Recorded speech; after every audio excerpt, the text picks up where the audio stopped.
When Elon Musk was working late at his Tesla factory one cold December night, he noticed something strange in the parking lot. A car with foggy windows sat alone in the corner. Inside, a young mother named Maya was trying to keep her 4-month-old baby warm. They had been living in that car for almost a month. Maya used to work at this same factory. She had a job, she worked hard, and she did everything right. But one bad thing led to another, and she lost everything. Now she was sleeping in a freezing car with her infant daughter, hoping no one would notice them, but someone did notice. Elon Musk walked right up to her car window that night. Maya's heart stopped. Was he going to call the police? Was he going to kick them out? She clutched her baby tight, terrified of what would happen next.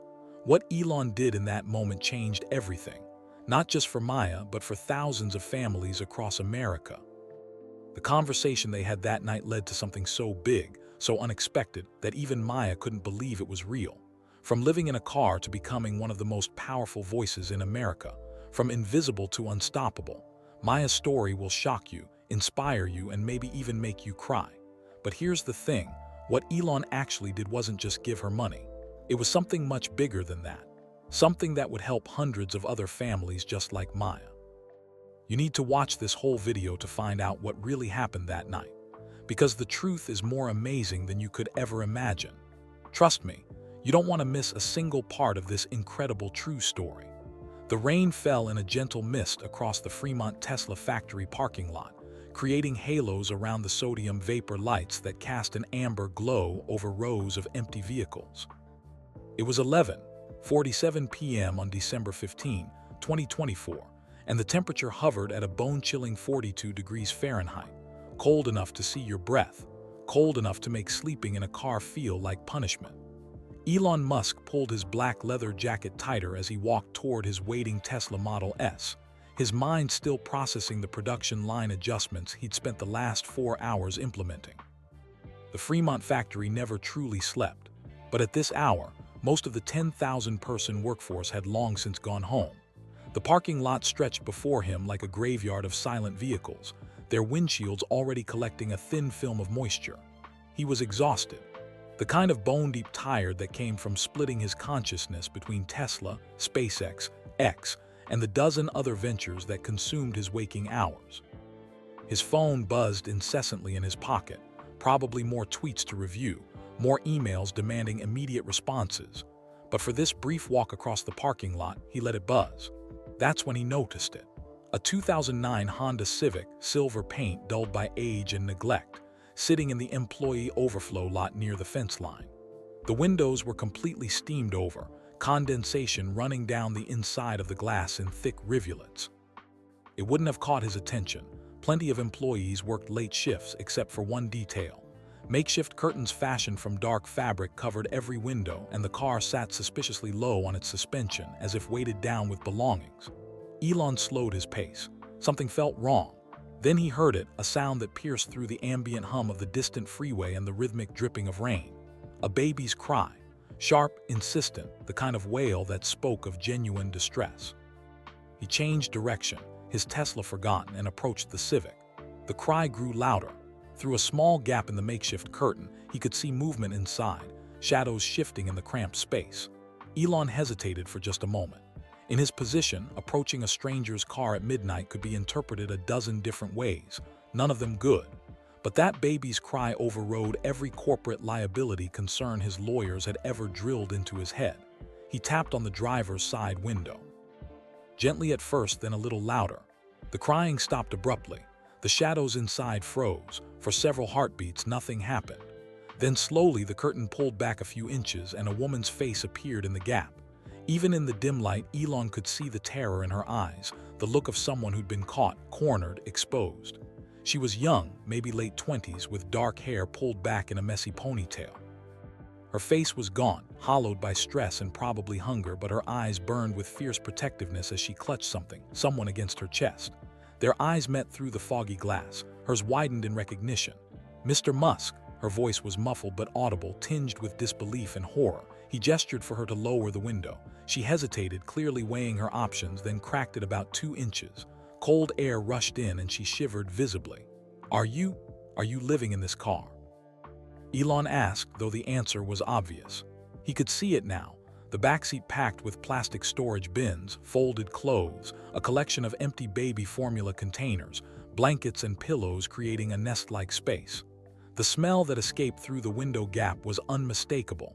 The close, humid scent of people living in two small quarters without proper ventilation. The woman's jaw tightened. She lifted her chin slightly, that gesture of dignity in the face of shame that Elon had seen in mirrors during his own early startup days, though admittedly never in circumstances quite like these. It's temporary, she said, her voice cracking. I'm figuring it out. We're okay. The baby, he could see her now, maybe 4 months old, wrapped in layers of blankets in the woman's arms, let out another whimper. The woman immediately began a gentle bouncing motion, whispering soothing sounds. How long? Elon asked. That's not, the woman stopped herself, realizing that deflection wouldn't work. Not here, not now. 3 weeks, 23 days. Elon felt something twist in his chest. 23 days. She'd been counting. This woman had been living in a car in his factory's parking lot for nearly a month, with an infant, through December's cold nights, and he'd had no idea. What's your name? Maya Rodriguez, she swallowed hard. I used to work here, contract quality control, my contract. It wasn't renewed. Why are you here, in this parking lot specifically? Maya's laugh was bitter, almost broken. Because security recognizes familiar faces, they don't question it, and because, she looked away toward the factory building. Because I helped build those cars, Model Y line, I know every bolt, every panel gap tolerance. Being here, it made me feel like I still mattered, like I was still part of something. The baby, a girl Elon could now see with a tiny pink hat covering her head, started crying again, louder this time. Maya's hands moved with practiced efficiency, pulling a bottle from somewhere in the front seat mess. But when she shook it, Elon could hear it was nearly empty. When did you last eat? He asked. A real meal, not gas station food. Maya didn't answer immediately. Her silence was answer enough. Tuesday, she finally whispered. It was now early Saturday morning. And the baby? Luna has everything she needs. The fierce protectiveness flared again. I make sure of that, always. Elon looked at this woman, Maya Rodriguez, former Tesla contractor, now homeless with an infant in the parking lot of the company he'd built, and felt the familiar sensation of a problem demanding immediate solution. His mind was already racing through options, calculating, planning. But there was also something else, something that rarely broke through his analytical exterior. Anger, not at Maya but at the system that had failed her. At himself for not knowing this was happening. At the fact that someone could work for his company, contribute to its mission, and still end up sleeping in a car. He pulled out his phone. Maya's face went white. Please, please don't call security, don't call the police. Her voice rose, panic threading through every word. She clutched Luna tighter, the baby sensing her mother's distress and beginning to wail. I'm not hurting anyone. We're not bothering anyone. I just need a few more weeks to save enough for. I'm not calling security, Elon said, his fingers already finding the contact he needed. Then who? Maya's voice broke. Please don't take her from me, please. I'm a good mother. I'm doing everything I can. I know it doesn't look like it, but I swear I would never. The phone rang twice before a groggy voice answered. Elon, it's midnight, what's? Jard, Elon interrupted his wealth manager and right-hand man, Jard Birchall. I need emergency housing. Tonight, right now, a mother and an infant. Safe, warm, immediate. There was a pause on the other end, then the sound of rustling as Jard presumably sat up in bed. Give me 15 minutes. I'll call you back.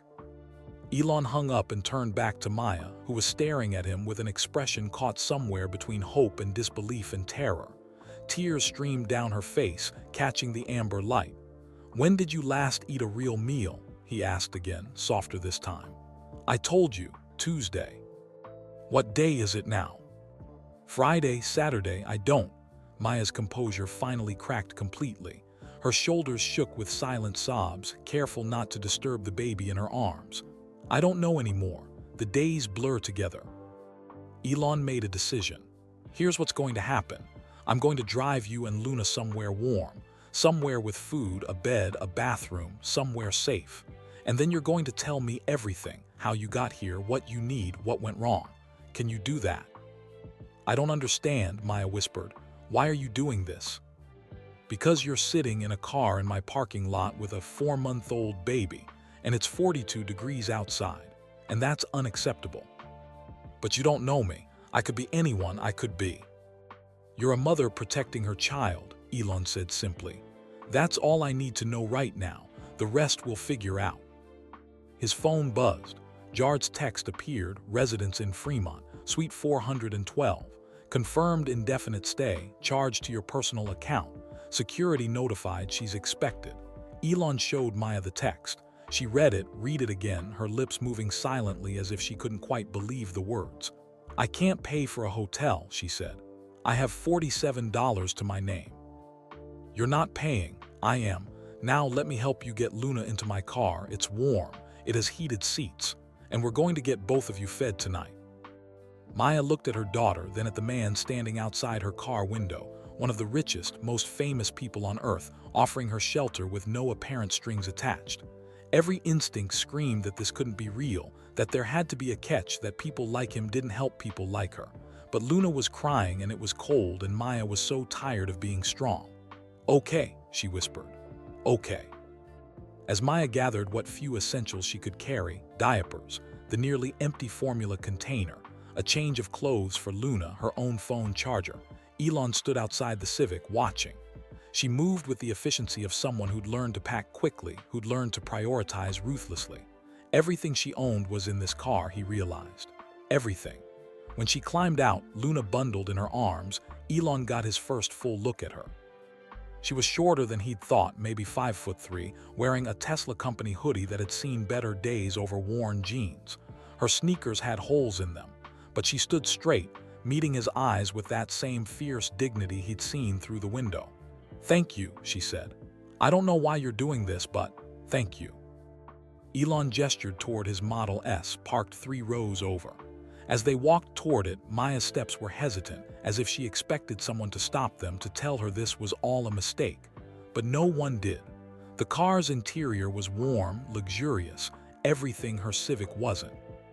Maya settled into the passenger seat, adjusting Luna in her arms, and something about the warmth, the comfort, the sheer relief of not being afraid for a moment made her start crying again, quiet tears that she tried unsuccessfully to hide. Elon started the car, the electric motor humming to life silently. As they pulled out of the parking lot, Maya looked back at her Civic, sitting alone under the amber lights. Everything she owned was in that car. Her entire life, reduced to what fit in a 2009 Honda. But as they drove toward the hotel, toward warmth and food and safety, toward whatever came next, Maya held Luna close and let herself feel something she hadn't felt in 23 days. Hope. And in the driver's seat, Elon Musk's mind was already racing ahead, already calculating, already seeing not just one woman and one baby, but a system that had failed them, a problem that needed solving, a mission that perhaps mattered more than Mars. The night was just beginning. The Tesla glided silently through the empty streets of Fremont, its headlights cutting through the misty rain. Maya sat rigid in the passenger seat, Luna finally quiet against her chest, both of them absorbing the warmth that flowed from the car's climate control. She couldn't remember the last time she'd been truly warm, the kind of warmth that seeped into your bones and made your muscles relax. Elon drove in silence, occasionally glancing at the rearview mirror, his mind clearly elsewhere. Maya wondered what he was thinking. Was he already regretting this impulsive decision, planning how to extricate himself from the situation he'd stumbled into? How old is she? Elon asked, breaking the quiet. 4 months. Well, 4 months and 17 days. Maya looked down at Luna's sleeping face, peaceful now in the warmth. Born September 28th at Washington Hospital Healthcare System. Here in Fremont. Yes, I was still working then. Barely. Maya's voice grew quieter. I went into labor during a shift. Quality Control Station 17, Model Y line. My water broke right there on the factory floor. Elon's hands tightened almost imperceptibly on the steering wheel. I'm sorry, Maya added quickly. I shouldn't have. Don't apologize, I asked. He was quiet for a moment. What happened after she was born? And there it was, the question that would unravel everything. Maya took a breath, trying to figure out where to even begin. How did you explain the systematic collapse of your entire life in a way that made sense? How did you tell someone who had never known real financial insecurity what it felt like to watch your world crumble, one bill at a time? Can I tell you the whole story? Maya asked. It's not short. We have time. So as they drove toward the Residence Inn, and then later, as they sat in the warm hotel suite with room service ordered, soup, sandwiches, fruit, warm milk for Luna's bottle, Maya told him everything. 6 months earlier, June 2024, Maya had been cautiously optimistic about her future then. She'd been working as a quality control contractor at Tesla's Fremont factory for 8 months, pulling in $28 an hour, not great for the Bay Area but livable. Her apartment in Hayward was small, a studio that cost $2,400 a month, but it was hers. She had a car that ran. She had enough to eat. She was even managing to save a little each month, dreaming of maybe going back to school, finishing the engineering degree she'd abandoned when her parents died. Her boyfriend of 2 years, Derek Chen, worked in tech sales in San Francisco. They talked about moving in together, cutting costs, maybe even getting married someday. Maya had let herself imagine a future, something she'd learned not to do after losing her parents in a car accident on I-800 83 years earlier. Then she'd taken the pregnancy test, 2 pink lines that changed everything. I told Derek that night, Maya said, staring into her soup bowl. We were at his apartment in the Mission. He'd made dinner, I thought. I don't know what I thought, that he'd be surprised but okay with it, that we'd figure it out together. She paused, remembering the look on his face, the way the color had drained from his skin. He asked me to get an abortion, not in a mean way. He was actually really gentle about it. Said we weren't ready, we weren't financially stable enough, his career was just taking off. All the rational reasons. Maya's laugh was hollow. And he was right. We weren't ready. I wasn't ready. But you didn't, Elon said quietly. No, I couldn't. I know that's not the right choice for everyone, but for me. She looked down at Luna, sleeping in a hotel bassinet the front desk had provided. I'd already lost so much. My parents, my future, my sense of stability. I couldn't lose her too. Derek had left 2 weeks later, moved to Seattle for a better opportunity, he'd said. No forwarding address, blocked her number, just gone 3 months earlier. September 2024. The pregnancy had been complicated from the start. Maya developed gestational diabetes that required careful monitoring. She missed work for doctor's appointments that consumed her meager savings at $150 to $300 each visit, even with her contractor health insurance that covered almost nothing. I tried to keep working, Maya explained, accepting a sandwich from Elon. She ate slowly, savoring each bite like it might disappear. But at 7 months, I started having contractions, preterm labor scare. The doctors put me on bed rest, mandatory. No work for 6 weeks. Your contract didn't have leave, Elon asked, though his tone suggested he already knew the answer. Contractors don't get leave. Sick days, vacation, maternity leave, that's for actual employees. I was just expendable. She didn't say it with bitterness, just flat acceptance. I burned through my savings in 3 weeks. Rent, utilities, food, medical bills. I had $4,200 saved. Then $1,800, then $340. Luna had arrived on September 28th, 2 weeks early but healthy. 8 pounds, 2 ounces. Perfect. The most perfect thing Maya had ever seen. The hospital bill had been $18,000 after her bare-bones insurance. She owed $11,000. I tried to come back to work in October, Maya continued. Called my supervisor, explained I was cleared by my doctor. He was nice about it, said the contract had ended. They'd already filled my position. Budget cuts, nothing personal. She'd applied to 47 jobs in October. Quality control positions, administrative work, retail, fast food, anything that would hire someone with a 2-month-old and an employment gap. 0 callbacks. People don't want to hire new mothers, Maya said matter-of-factly.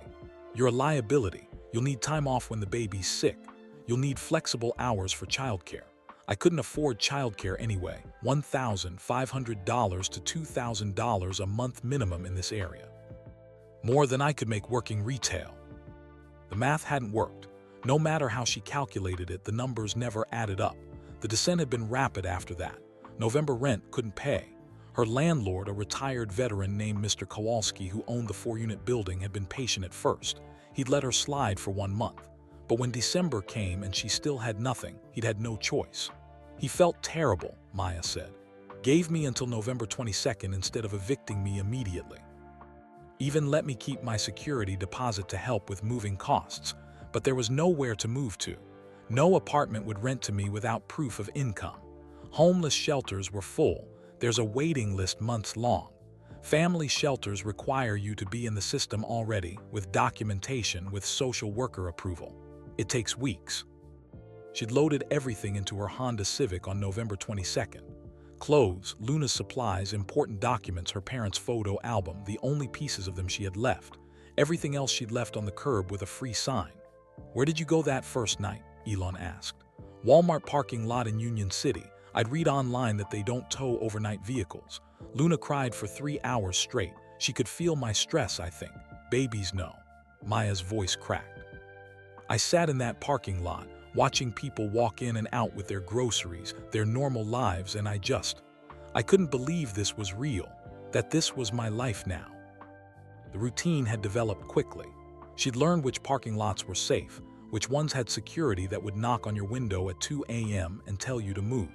She'd learned to park under streetlights for safety, but not too close to storefronts where managers might complain. She'd learned which gas station bathrooms she could use to change Luna's diapers, which fast food places would let her fill up water bottles without buying anything. "I kept a 24-hour fitness membership," Maya said.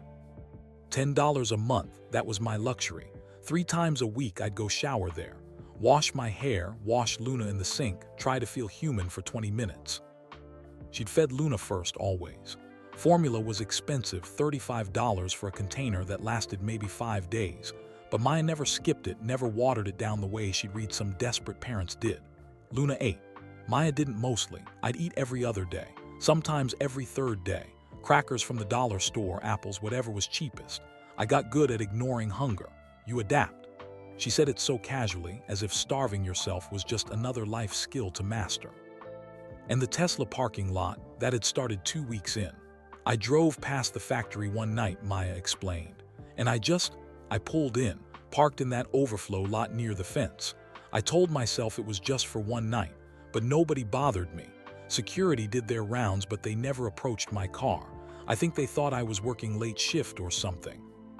So she kept coming back, every night, parking in the same spot, her little Honda Civic her only shelter against the world. "Being there made me feel less invisible," Maya whispered. "Like I'd been part of something real, even if it was over. I'd worked on those cars. My hands had touched those panels, checked those measurements. It was the last place I'd mattered to anyone." Elon had listened to the entire story in near silence, his food mostly untouched on his plate. Now he stood and walked to the hotel window, looking out over the lights of Fremont, processing everything he'd heard. "Your parents," he said finally. "You said they died. You have no other family." "They were immigrants from Michoacan, Mexico," Maya said. "Came here in 1994 before I was born. Worked in agriculture, then my dad got a job at a factory in San Jose. They saved everything so I could go to college. I was going to be an engineer, make them proud." "What happened?" I-880 southbound near the Hegenberger exit. December 2021. Drunk driver crossed the median. Maya's voice was flat, mechanical. "They died instantly. I was in my junior year at San Jose State, dropped out to deal with everything. Planned to go back, never did." "Siblings?" "Only child. And my parents were only children too. No cousins, no aunts or uncles, just me." "And Luna's father?" Maya's jaw tightened. "Somewhere in Seattle, living his life like we never existed." The room fell quiet except for Luna's soft breathing in the bassinet. Elon turned from the window, studying Maya with an intensity that made her uncomfortable. "I need to ask you something," he said, "and I need you to be completely honest." Maya's stomach clenched. Here it came, the catch, the condition, whatever price she'd have to pay for this temporary shelter. "Okay," she said carefully, "did you ever think about giving Luna up for adoption?" The question hit her like a physical blow. Maya's hands clenched into fists, her entire body going rigid. "Never," she said, her voice fierce and immediate.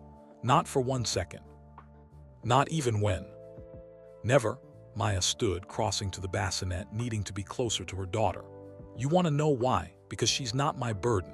She's my reason. Every night in that car, when it was freezing and Luna was crying and I was so hungry I felt dizzy, you know what kept me going? Her. Looking at her face and knowing that I was all she had, that I couldn't give up because she needed me. Tears streamed down Maya's face now, months of held-back emotion finally breaking through. I whisper to her every night, promises. I tell her that someday we'll have a real home, that someday I'll show her the cars her mama helped build, that someday she'll understand how much I loved her, how I fought for her. Maya's voice broke completely. I've failed at everything else in my life, Mr. Musk. My education, my career, my relationship, keeping a roof over our heads, but I will not fail at loving her. I won't. The silence that followed was profound. Elon stood very still, something shifting behind his eyes, some emotion Maya couldn't quite read. When he finally spoke, his voice was softer than she'd heard it all night. I believe you, he said simply. Elon walked back to the table and sat down, gesturing for Maya to do the same. She hesitated, then returned to her seat, wiping at her eyes with the back of her hand. The emotional outburst had left her feeling exposed, vulnerable in a way that even living in a car hadn't. I'm sorry, she said. I didn't mean to. Stop apologizing, Elon interrupted, but not unkindly. You have nothing to apologize for, not to me, not to anyone. He picked up his phone, scrolling through something Maya couldn't see. His brow furrowed in concentration, that distant look returning to his eyes, the one that suggested his brain was running calculations at speeds most people couldn't comprehend.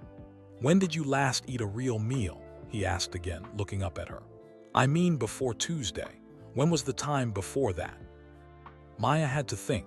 The days blurred together when you were hungry. Maybe Friday, the Friday before that, December 6th. Someone left half a sandwich on a bench at the park where I take Luna during the day. It was still wrapped, clean. Elon's expression darkened, but he said nothing. Instead, he stood and dialed a number, putting the phone to his ear. It rang twice before someone answered. Jarred, Elon said, his voice clipped and businesslike.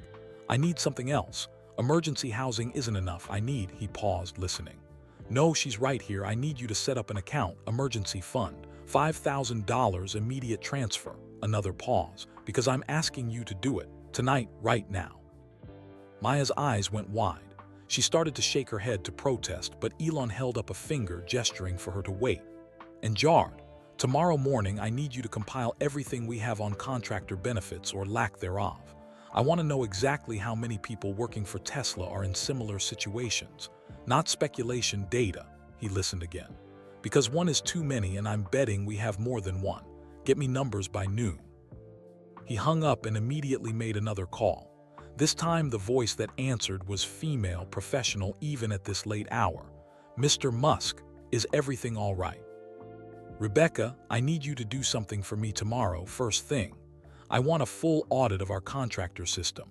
How many we have, what their benefits look like, what gaps exist between them and full-time employees. And I want to know what it would cost to close those gaps. Sir, the contractor system is designed specifically to.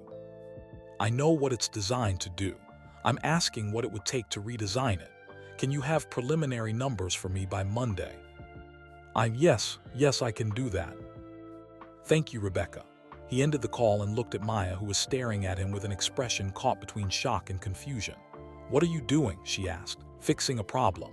Elon sat back down across from her. You asked me why I'm doing this. The truth, I don't entirely know.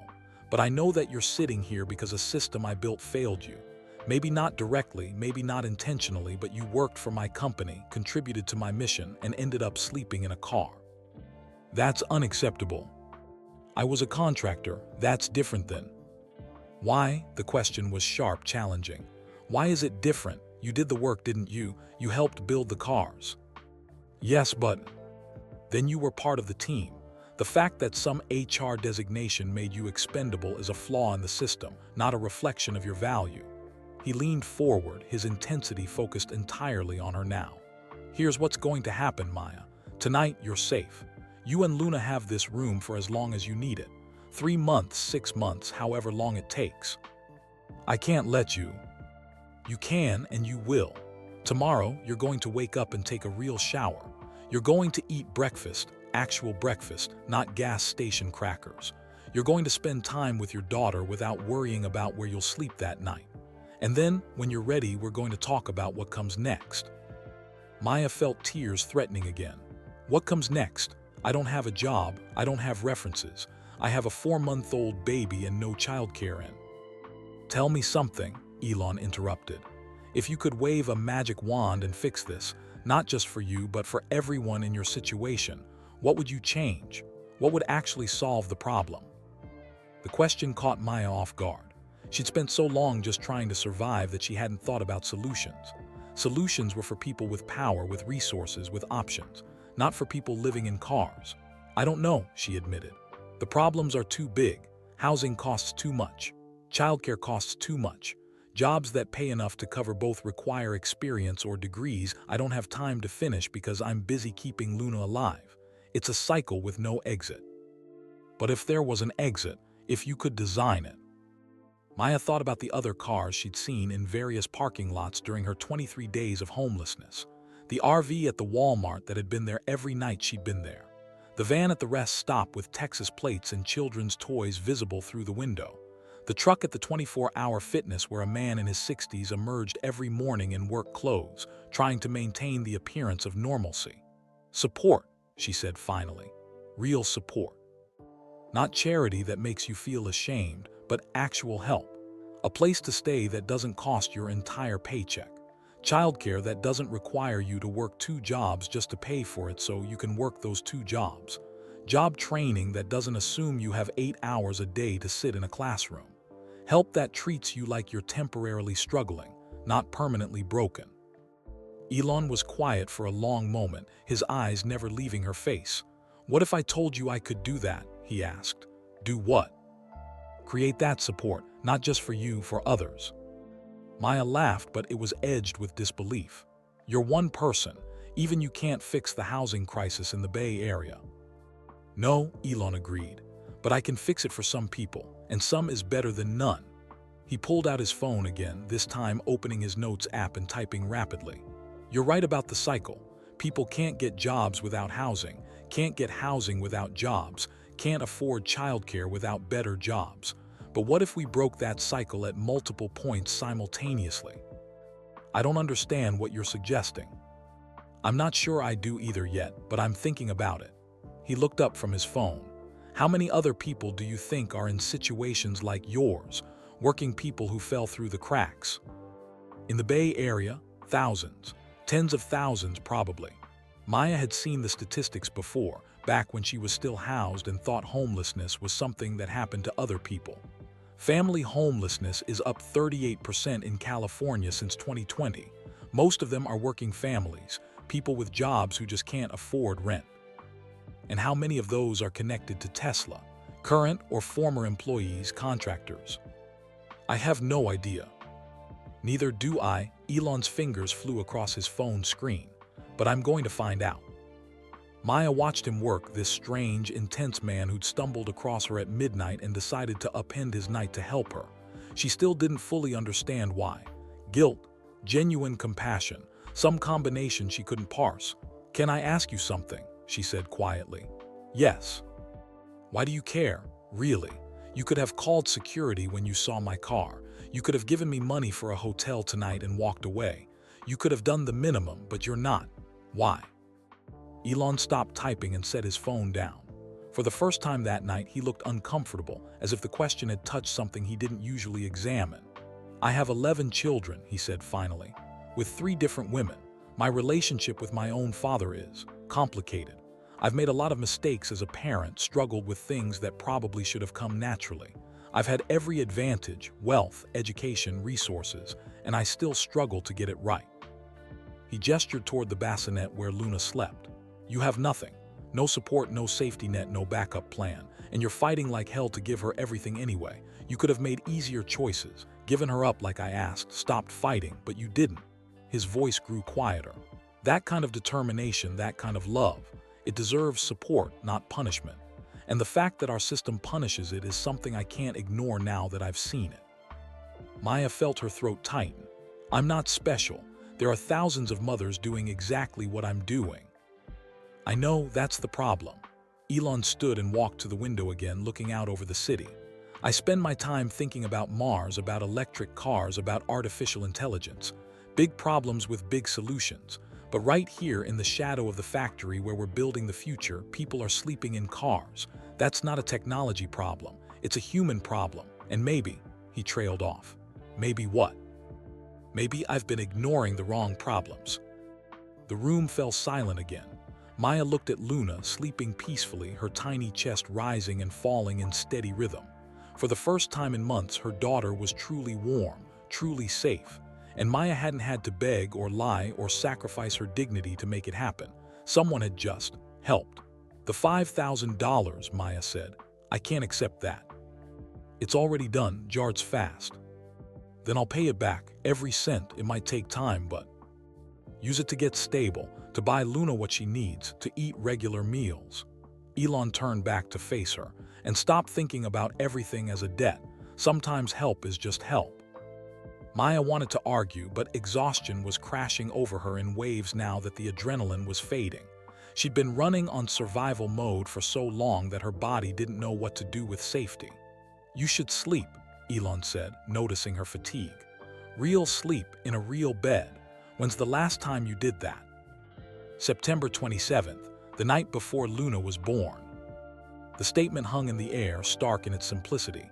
2.5 months without a real night's sleep. Then sleep now. I'm going to go, let you rest. But tomorrow, later today, technically, someone from my team will contact you, just to check in, see what you need. Is that okay? Maya nodded, too overwhelmed to speak. Elon moved toward the door, then paused with his hand on the handle. Maya, the question I asked earlier about what would fix this for everyone. I want you to keep thinking about it, because I meant what I said. I want to fix this. And I think you might be the person who actually knows how. I'm nobody, Maya whispered. I'm just a woman who lost everything. No, Elon said firmly. You're a woman who kept fighting when most people would have given up. There's a difference. He opened the door, then looked back one more time. Did you ever think about giving Luna up for adoption? The question made Maya's blood run cold, a chill that seeped through her entire body and settled in her chest like ice. Why was he asking again? What answer was he looking for? Her mind raced with terrible possibilities. Was this all a setup? Was he going to report her to Child Protective Services? Suggest that someone else could give Luna a better life? Her hands trembled as she stood, crossing protectively to the bassinet. I already told you. Never. Not for 1 second. Why are you asking me that again? But Elon's expression wasn't judgmental or suspicious. It was something else entirely, something that looked almost like respect. Because your answer tells me everything I need to know about who you are, he said quietly. And because people who fight that hard for what matters are exactly the people who can change systems. Good night, Maya. Lock the door behind me. You're safe here.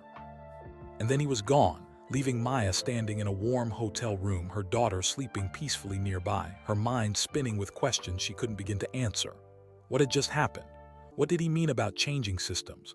What came next? She looked at her phone, the cheap prepaid one with almost no minutes left, and saw a notification. A bank transfer confirmation. $5,000 deposited into the account she kept open with a $15 minimum balance. Maya sat on the edge of the bed, an actual bed with clean sheets and soft pillows, and began to cry. Not the desperate, silent tears she'd learned to cry in her car so Luna wouldn't wake. Real sobs that shook her entire body. For the first time in 23 days, she wasn't afraid of tomorrow. Maya woke to sunlight streaming through hotel curtains she'd forgotten to close. For a confused moment, she didn't know where she was. The ceiling was wrong, the sounds were wrong, the temperature was wrong. Then it all came flooding back. The parking lot, Elon Musk, the hotel room. She sat up quickly, heart pounding, and looked immediately toward the bassinet. Luna was awake, staring at her tiny fists with the intense concentration only babies could manage, making small cooing sounds. Good morning, Mija, Maya whispered, lifting her daughter into her arms. Luna was dry, content warm. Maya checked her phone, 8:47 a.m. She'd slept for nearly 7 hours straight. 7 hours. When was the last time that had happened? The room was exactly as she'd left it. Part of her had expected to wake up and find it had all been a dream, that she'd still be in her Honda, cramped and cold, counting the hours until she could move to a different parking lot. But no, this was real. Her phone buzzed. A text from an unknown number. This is Jared Birchall, Elon's associate, checking in. Do you and Luna need anything this morning? Breakfast? Supplies? Please don't hesitate to ask. Maya stared at the message. These people were really going to help her. This wasn't a one-night charity case. They were actually following through. She texted back with shaking fingers, "We're okay. Thank you. I don't know how to thank you." The response came within seconds. "Just take care of yourself and your daughter. That's all the thanks anyone needs."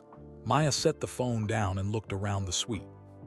There was a kitchenette with a coffee maker, a full bathroom with a tub, a king-size bed she'd barely made a dent in, and a sitting area with a couch and TV. It was more space than her old studio apartment, more space than she'd had in months. "What do you think, Luna?" she whispered. "Should we take a real bath? A long one with warm water and soap that doesn't come from a gas station dispenser?" Luna gurgled in response. An hour later, both of them bathed and dressed in the cleanest clothes Maya had. There was a knock at the door. Maya's stomach clenched with familiar fear. Security, police, someone to tell her this was all a mistake. But when she looked through the peephole, she saw a young woman in professional attire holding a tablet. Maya opened the door cautiously, Luna in her arms. "Ms. Rodriguez, I'm Sarah Chen from Tesla's HR department. Mr. Musk asked me to stop by and see if you needed anything." The woman's smile was genuine, warm. "May I come in?" Maya stepped aside, letting her enter. Sarah immediately noticed Luna and her expression softened. "Oh, she's beautiful. How old?" 4 months. I have a 2-year-old at home." I remember the 4-month stage, starting to smile, making eye contact. Sarah sat on the couch, gesturing for Maya to join her. "I'm not here in any official capacity. I just want to help. Mr. Musk briefed me on your situation this morning, and I've put together some resources that might be useful." She opened her tablet, pulling up a document. "First, immediate needs. You mentioned you're low on formula and diapers." Maya nodded, embarrassed. "I have enough for maybe 3 more days." "Not anymore." Sarah tapped on her screen. "I've arranged for a delivery from Target. Formula, diapers, wipes, anything else you need. Just add items to this shared cart and it'll be here by this afternoon." She showed Maya the interface. "No limit. Get what you need." "I can't." "You can," Sarah said firmly, echoing Elon's words from the night before. "And you will for Luna if nothing else." Maya felt tears prickling again. She seemed to cry more in the last 12 hours than she had in the previous month. Sarah continued, her voice gentle. "Second, healthcare. You and Luna both need to see doctors. When's her next pediatric appointment?" I missed it. It was supposed to be at 3 months. I couldn't afford the copay." Sarah made a note. "I'm getting you both set up with a concierge physician who works with Tesla executives. No copays, no bills, just care. They'll come here to the hotel if that's easier." "Why are you doing this?" Maya asked, overwhelmed. "I'm nobody. I don't even work for Tesla anymore." Sarah looked up from her tablet, her expression serious. "Between you and me, this morning Mr. Musk called an emergency meeting, 7 a.m. on a Saturday. He walked in and said, 'I found one of our former contractors living in a car in our parking lot with her infant daughter. I want to know how many more there are, and I want to know why we let it happen.' Then he spent 2 hours tearing apart our contractor system." Maya's eyes widened. "He did what?" "He's demanding a complete overhaul. Better benefits, job security protections, support systems. He told the CFO, and I quote, 'If we can't afford to treat our workers with dignity, we can't afford to be in business.'" Sarah smiled. "So to answer your question, you're not nobody. You're the person who made Elon Musk realize we had a problem, and now he's fixing it." They spent the next hour going through practical matters. Sarah helped Maya order clothes for herself and Luna, toiletries, a proper car seat to replace the one she'd been using that was probably expired. She set up the medical appointments, arranged for a social worker to help navigate the various systems Maya would need to engage with, and even ordered groceries for the kitchenette. "Now," Sarah said, "let's talk about the harder stuff. Employment."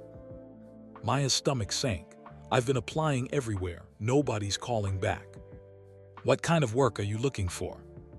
"Anything, everything. I have an incomplete engineering degree from San Jose State, quality control experience. But that doesn't seem to matter when you have a 4-month gap in your resume and a baby." Sarah nodded slowly. What if I told you there might be something at Tesla? I was already a contractor. My contract ended. Not that kind of position. Something new. Sarah hesitated, as if choosing her words carefully. Mr. Musk had an idea this morning. He wants to create a position called Director of Lived Experience, someone who's actually been through housing insecurity to help design the support programs he's planning. Someone who understands what people need because they've needed it themselves. Maya stared at her. He wants to hire me. He wants to offer you the job, yes. Salary would be $85,000 a year, full benefits, childcare assistance, relocation support if you need to find permanent housing. Sarah pulled up another document. But I need to be clear, this isn't charity. He expects real work. You'd be consulting on a major initiative, possibly facing media attention, definitely putting in long hours. It's not an easy position. $85,000. Maya's brain couldn't even process that number. She'd never made more than $33,000 in her best year. Why me? She whispered. I'm not qualified for this. You're the most qualified person in the building, Sarah countered. You've lived the problem. That's worth more than any MBA when it comes to solving it. Maya looked down at Luna, who was starting to fuss in her arms. A real job, a real salary, benefits, childcare help, the ability to not just survive but actually live. But there was something else gnawing at her, something Elon had asked the night before. Can I think about it? Maya asked. Just for a day or two. Of course, take all the time you need. The offer isn't going anywhere. Sarah stood, collecting her tablet. One more thing. Mr. Musk asked me to give you this. She handed Maya a business card. It was Elon's personal contact information, phone, email, signal. He said you might have questions or ideas. He wants to hear them. After Sarah left, Maya sat in the quiet hotel room, Luna dozing against her shoulder, and stared at the business card. The direct line to one of the most powerful people on Earth, given to a homeless woman he'd met 12 hours ago. Her phone buzzed. Another text from Jard. The target delivery should arrive around 2 p.m. Also, I've extended the hotel reservation through March 15th. If you need it longer, just let me know. March 15th. 3 months. Enough time to get stable, to figure out what came next, to breathe. Maya pulled out her laptop, the cheap Chromebook she'd managed to keep charged at the library, and opened a new document. Elon had asked her a question. If she could fix this for everyone, what would she change? She started typing. Problems. 1. Housing costs exceed what low-income workers can afford. 2. Childcare costs make working impossible for single parents. 3. Employment gaps make rehiring difficult. 4. No safety net between employed and housed, and homeless. 5. Shame prevents people from seeking help until crisis point. She stared at the list. These weren't just her problems, they were systemic. But what were the solutions? Her fingers moved across the keyboard, ideas flowing faster than she could organize them. What if companies with excess real estate converted some of it to temporary housing? What if there were on-site childcare for employees going through transitions? What if hiring practices looked at potential instead of just resume gaps? What if? By the time Luna woke up hungry, Maya had written 4 pages of rambling thoughts, half-formed ideas and questions she didn't have answers to. It wasn't coherent, it wasn't professional, but it was real. She fed Luna, changed her diaper using the last one from her dwindling supply, and was settling her down for a nap when her phone rang. Unknown number. Hello. Maya, it's Elon. Her heart jumped. Hi, I mean hello, Mr. Musk. Just Elon is fine. Sarah said she stopped by. You doing okay? Yes, she was very helpful, thank you for everything. I still don't. Maya, I'm going to ask you something and I need you to answer honestly. Can you do that? Her chest tightened. Okay. The job offer Sarah mentioned. Do you want it, or are you just going to accept it because you feel like you owe me? The question caught her completely off guard. She opened her mouth, closed it, tried to think of the right answer. I don't know, she admitted finally. Both maybe. I do feel like I owe you. You've given me more in 12 hours than anyone has in my entire life. But also, she paused, looking at the document still open on her laptop. I spent this morning writing down ideas, problems, and possible solutions, and I realized I actually have thoughts about this. Real thoughts from real experience. I don't know if that makes me qualified, but send them to me. What? The ideas you wrote, send them to my email, the one Sarah gave you. They're not polished, they're barely coherent. I don't need polished, I need real, send them. Maya pulled up her email with shaking hands, attached the document and hit send before she could overthink it. Done, she said. Good. Now I'm going to ask you the question again, but differently. Elon's voice grew more serious. Did you ever think about giving Luna up for adoption? There it was again, that question that made her blood run cold, that touched the deepest fear she carried.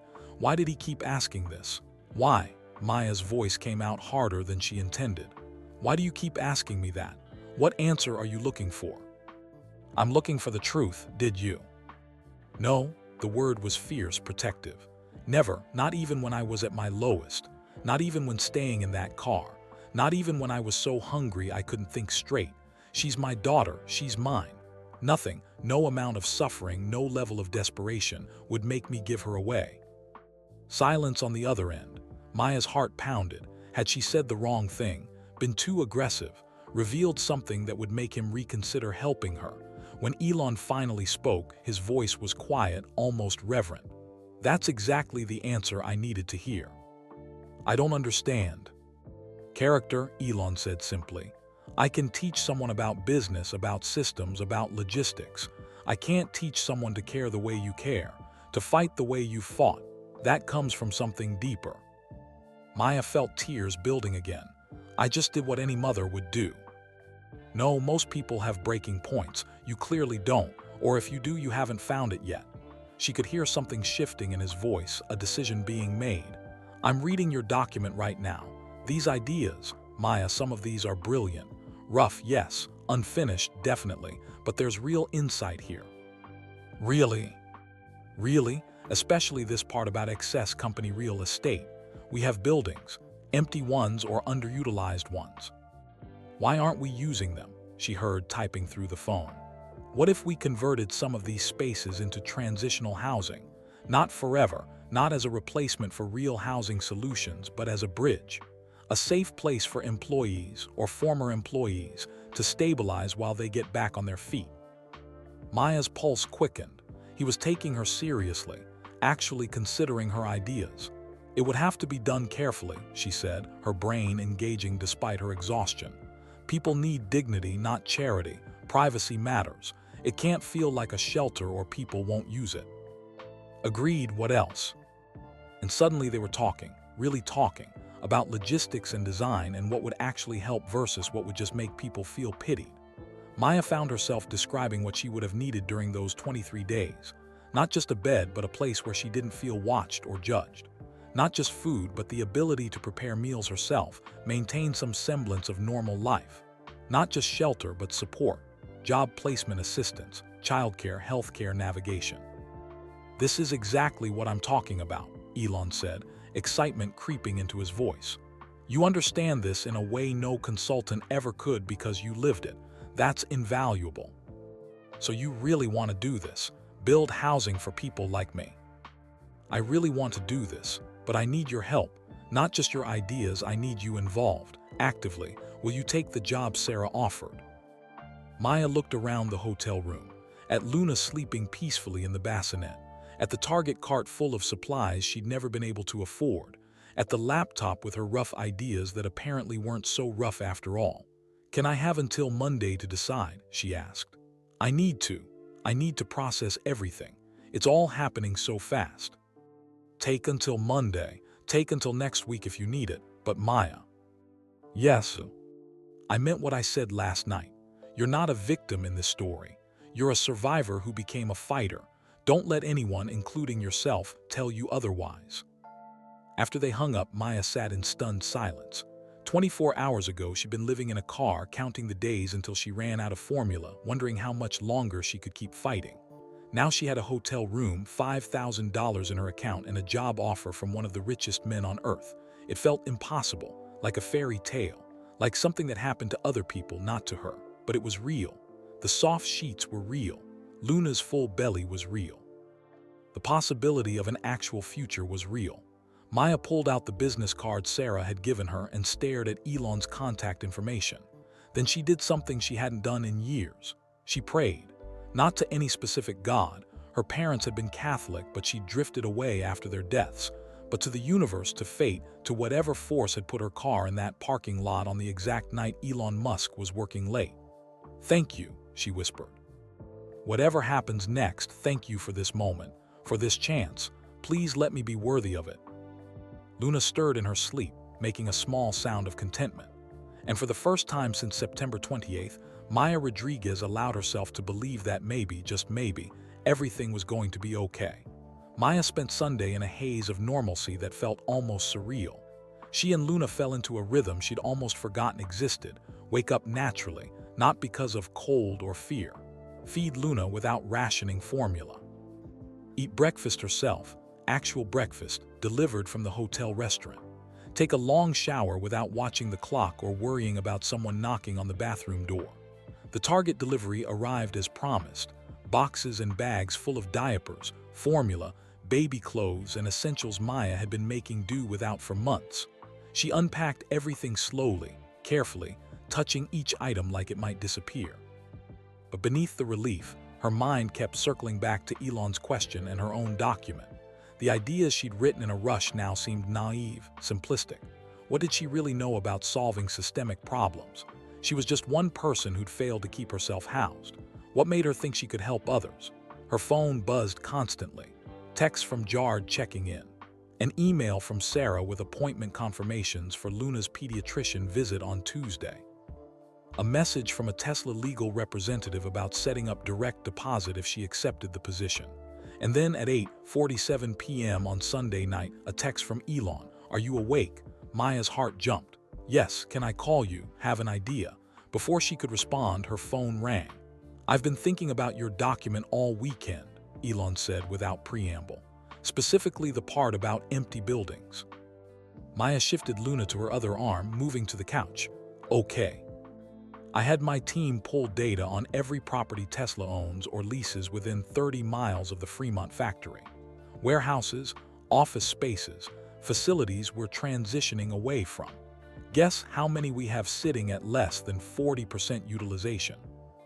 "I don't know, 5, 10. 17. 17 properties with significant empty space." His voice carried that electric quality she'd heard when they discussed ideas on Saturday. "One of them is a former office building in Newark, 23,000 square feet. We moved most of that team to the main campus last year. It's been sitting basically empty for 8 months. Maya's pulse quickened. "What are you thinking?" "I'm thinking that building could house 40 families. Maybe more if we're smart about the design. Micro units with shared common spaces, kitchen, laundry, childcare area, resource center. Not a shelter, not charity. A transition space with dignity built into every decision." Maya tried to wrap her mind around the scale. "That's a lot of families." "It's not enough, not nearly enough, but it's a start." She could hear him typing.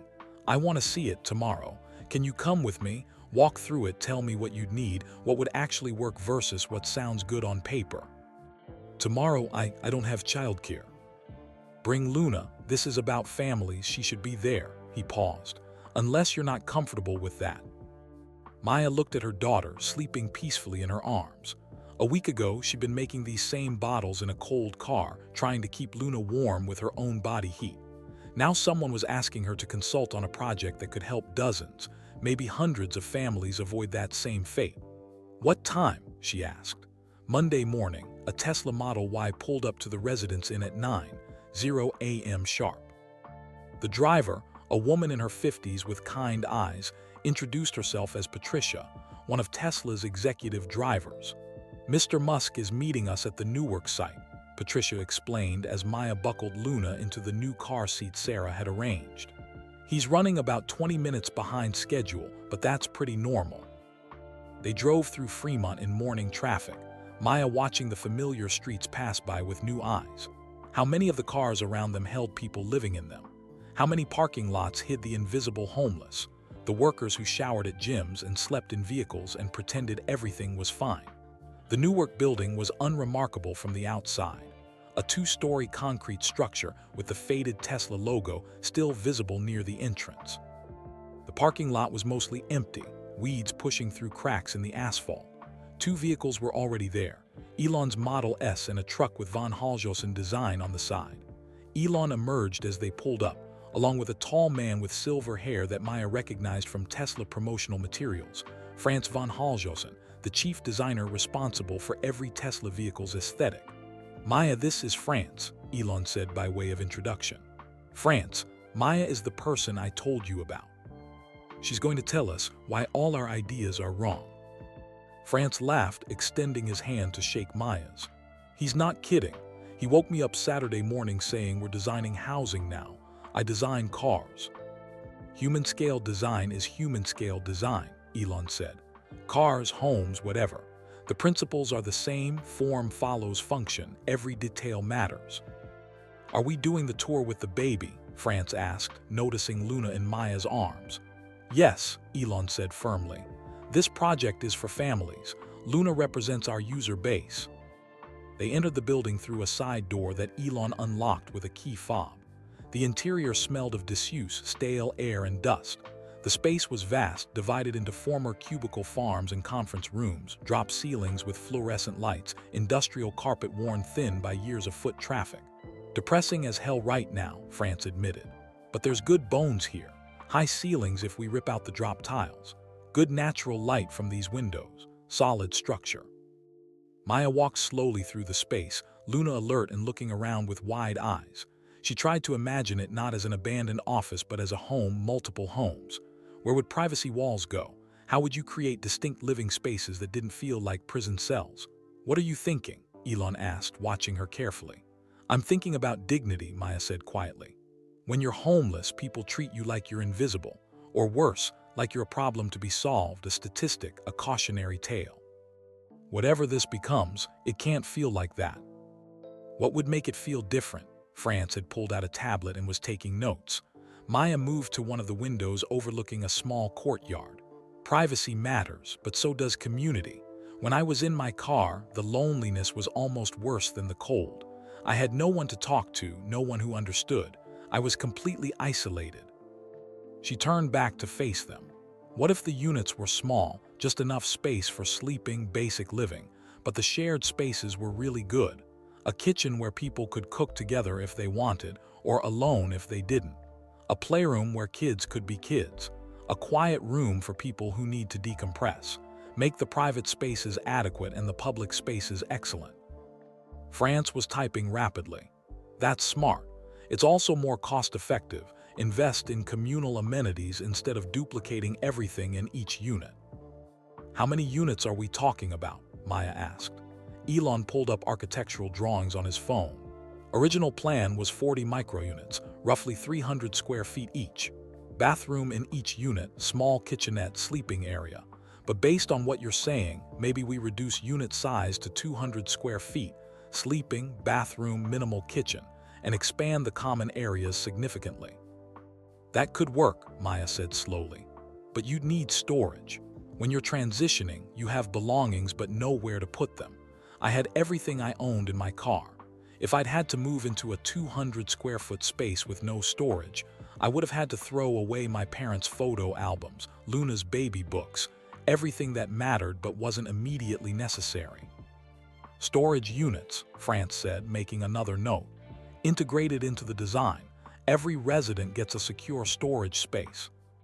They spent the next 2 hours walking through the building, Maya pointing out things she'd never thought about until she didn't have them. Outlets for phone charging, crucial when your phone was your only connection to jobs, services, the outside world. Windows that opened for fresh air. The stuffiness of living in a car became unbearable. Soundproofing between units. Sleep was hard enough without hearing your neighbor's every movement. "What about childcare?" Elon asked, pausing in what had been a large conference room. Maya's heart clenched. "That's the impossible piece. I couldn't work because I couldn't afford childcare. But I couldn't afford childcare because I couldn't work. It's a trap with no exit." "What if it wasn't?" Frans gestured around the room. "This space is, 800 square feet. Windows on 2 sides, good ventilation. It could be a childcare center." "That requires staff, licensing, insurance," Maya started. "All solvable problems," Elon interrupted. What if every family living here got access to free on-site childcare? Not forever, but while they're in transition. Long enough to get a job, save money, stabilize. Maya felt tears threatening. She'd spent months trying to solve an impossible equation. These men were rewriting the equation entirely. "You change people's lives," she whispered. "That's the idea." Elon was looking at his phone, doing rapid calculations. Construction costs, staffing, insurance, ongoing operations. France, rough estimate. France consulted his tablet. Building this out, maybe 300,000 for basic renovation, another 100,000 for the childcare center setup. Annual operating costs, utilities, maintenance, staffing, probably 400,000, maybe 500,000. So roughly $1 million first-year investment, half that annually after, Elon said, to house 40 families and provide comprehensive support services. "That's a lot of money," Maya said quietly. "It's nothing." Elon's response was immediate. "Tesla's market cap is over $800 billion. We spend more than $1 million on marketing campaigns nobody remembers. This is 40 families, parents, children, people who worked for us, getting a real chance to rebuild. That's worth infinitely more than another Super Bowl ad." They moved outside to the courtyard, overgrown with weeds but offering potential. France sketched quick designs on his tablet, raised garden beds where residents could grow vegetables, a playground for children, covered areas for community gatherings. "What about the people who lived here before?" Maya asked suddenly. "The employees who worked in this building. Are they going to resent it being converted to housing instead of bringing their jobs back?" Elon and France exchanged glances. "That's a good question," Elon admitted. "One I hadn't considered." "Maybe it doesn't have to be either or," Maya said. "What if some of the residents worked here? Not make-work jobs, but real positions. Building maintenance, childcare staff, administrative support for the program itself. Create employment as part of the housing." "A closed economic loop," France said, nodding slowly. "People receive housing support but also contribute to the community. That maintains dignity." Exactly. Maya was gaining confidence now, the ideas flowing faster. Nobody wants to be a charity case, but most people are willing to work if given the opportunity. What if residency came with a job offer, not required but available? Part-time work at fair wages, doing necessary work that needs doing anyway. Elon was staring at her with an intensity that made Maya self-conscious. "What?" she asked. "This is exactly why I need you on this project. These insights, they're not in any business school textbook. They come from understanding the reality of the people we're trying to help." Luna started fussing, signaling her hunger. Maya instinctively started the bouncing motion that sometimes bought a few more minutes. "We should let you feed her," France said. "But before we go, Maya, honestly, do you think this could work? Not in theory, but in practice." Maya looked around the abandoned building, trying to see past what it was to what it could become. A place where 40 families slept in warmth and safety, where children played in the courtyard while their parents worked towards stability, where people weren't just surviving but actively rebuilding. "I think it could save lives," she said simply. "It would have saved mine." They returned to the parking lot where Patricia was waiting with the car. France headed to his truck, already on the phone with his design team. Elon walked Maya to her vehicle. "So," he said, "the job offer, it's Monday. Have you decided?" Maya secured Luna in her car seat, using the moment to gather her thoughts. "Can I ask you something first?" "Of course." "What happens if I fail? If I take this job and I'm not good at it, or I can't handle the pressure, or I mess up because I don't have the experience or education everyone else has?" Elon was quiet for a moment. "What happens if you don't try and spend the rest of your life wondering what you could have accomplished?" "That's not an answer." "No, it's a better question." He leaned against the car. "Maya, I've failed more times than most people have tried. Tesla nearly went bankrupt. SpaceX had 3 rocket failures before we succeeded. I've been divorced, made terrible business decisions, been publicly mocked for ideas people said were impossible. Failure is just data. It tells you what doesn't work so you can find what does. But this affects real people, families who need real help. Which is why we need someone who understands what real help looks like. someone who won't settle for solutions that sound good in board meetings but fail in practice. He met her eyes. "I'm not offering you this job because I feel sorry for you. I'm offering it because you're uniquely qualified and because this project needs you more than you need it." Maya felt Luna's weight in her arms, solid and real. Her daughter deserved a mother who tried, who fought, who didn't let fear make decisions. "Okay," she said. "Yes, I'll take the job." Elon smiled, a genuine expression that transformed his usually serious face. "Good. Welcome to Tesla officially this time. Sarah will handle all the paperwork. You start whenever you're ready." "When do you need me to start?" "How about now?" He gestured to the building. "We just designed a program that could help 40 families. Now we need to figure out how to make it real. Construction timeline, selection criteria, support services, funding structure." And then he paused and something shifted in his expression. "And then we need to figure out how to scale it. Because if this works, 40 families isn't enough. Not even close." Maya's head spun. Hours ago, she'd been a homeless woman living on charity. Now she was helping design a program that could expand across multiple facilities, potentially helping hundreds of families. "I don't know if I'm ready for this," she admitted. "Nobody's ever ready, you just start anyway." Elon pulled out his phone. "I'm scheduling a meeting for Wednesday. You, me, France, our construction lead, legal team, HR. We're going to turn this idea into reality. Can you be there?" "What about Luna?" "Bring her, or we'll arrange childcare if you prefer. Whatever you need." Luna was crying in earnest now, demanding food. Maya nodded. "Wednesday, I'll be there." As Patricia drove her back to the hotel, Maya stared out the window at the Bay Area landscape. Expensive houses, tech campuses, retail shops, and somewhere hidden among all that prosperity, thousands of people living in cars, in tents, in shelters, invisible to everyone who didn't want to see them. But she'd been seen. And now she had a chance to help others be seen too. Her phone buzzed. A text from Elon. "You said something this morning that stuck with me. I'm thinking about dignity." That's the core principle of everything we do with this. Dignity first always. Don't let anyone, including me, forget that. Maya saved the message, knowing she'd need to read it again on the hard days ahead, because this was real now. She had a job, a mission, a purpose beyond simple survival. The terrified woman in the parking lot had become someone with power to create change. And that was more shocking than anything Elon Musk could have done with money alone. The next 2 days passed in a blur of activity that left Maya simultaneously exhilarated and exhausted. Tuesday brought Luna's pediatric appointment with Dr. Sarah Okonkwo, a warm Nigerian-American physician who examined Luna thoroughly and declared her healthy despite the difficult circumstances of the past months. "She's resilient," Dr. Okonkwo said, watching Luna track a colorful toy with her eyes. "Babies are remarkable that way.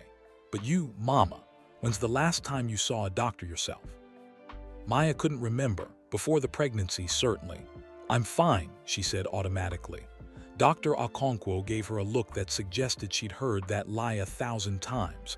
"You've been under extreme stress for months, probably not eating enough, definitely not sleeping enough. I'm ordering some blood work. Humor me." The tests revealed what Maya already suspected. She was anemic, vitamin deficient, showing signs of prolonged malnutrition. Nothing immediately dangerous, but evidence of how thoroughly she'd sacrificed her own well-being for Luna's. "Your body has been running on empty," Dr. Okonkwo explained, writing prescriptions for supplements. "You can't pour from an empty cup, Maya. Taking care of yourself isn't selfish, it's necessary. Luna needs a healthy mother." Wednesday morning arrived with Maya's anxiety at peak levels. The meeting with Tesla's leadership team was scheduled for 10 a.m. at the Fremont factory. Sarah had arranged for a childcare specialist to watch Luna during the meeting, but Maya felt the familiar separation anxiety that came with letting her daughter out of her sight. "She'll be fine," the specialist, a grandmotherly woman named Ruth, assured her. "I raised 4 babies and watched dozens more. Go change some lives. This little one will be here when you get back." The conference room was intimidating, floor-to-ceiling windows overlooking the factory floor, a massive table surrounded by executives in expensive clothes. Maya had dressed in the most professional outfit Sarah had helped her purchase, a simple navy dress and blazer, but she still felt like an imposter. Elon was already there, along with Franz von Haljosen. The others introduced themselves in a rapid succession of titles that made Maya's head spin. Rebecca Tanucci, Senior Director of Charging Infrastructure; Jonathan McNeil, former President of Global Sales; Lars Moravy, Vice President of Vehicle Engineering, and a half-dozen others whose roles she immediately forgot.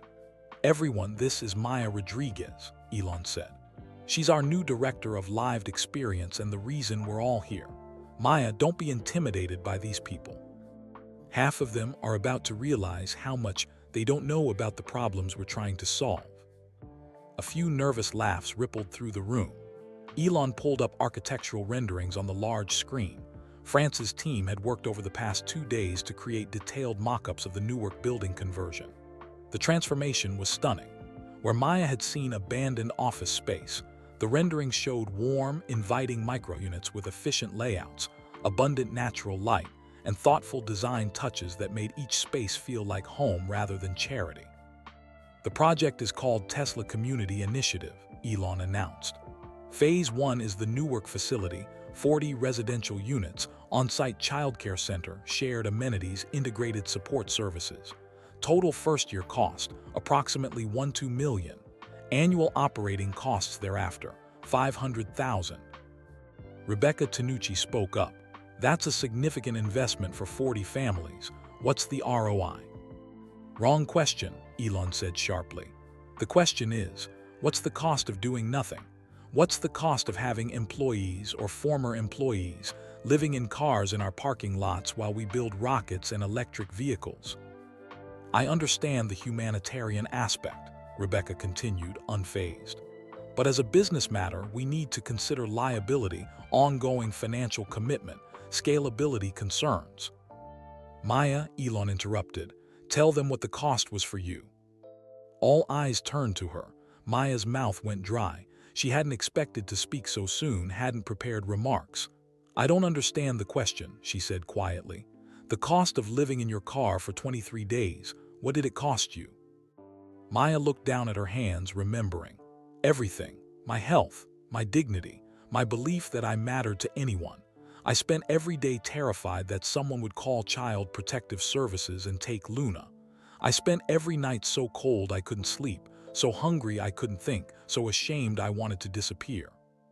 The room had gone completely silent. "And the cost to Tesla?" Elon prompted. Maya understood what he was asking. "You lost a quality control specialist who genuinely cared about the work. You lost someone who would have been a loyal employee who believed in the mission. You lost my labor, my skills, my potential contributions. And you gained one more person who tells everyone that working for Tesla destroyed her life." Rebecca nodded slowly. "I see your point." The meeting continued for 2 hours, diving into logistics. Construction timeline, 16 weeks, potentially less if they prioritized it. Selection criteria for residents, current or former Tesla employees in housing crisis with provisions for community members in need. Support services, not just housing but job placement, healthcare navigation, financial literacy, mental health counseling. Lars Moravy raised a concern about the childcare center.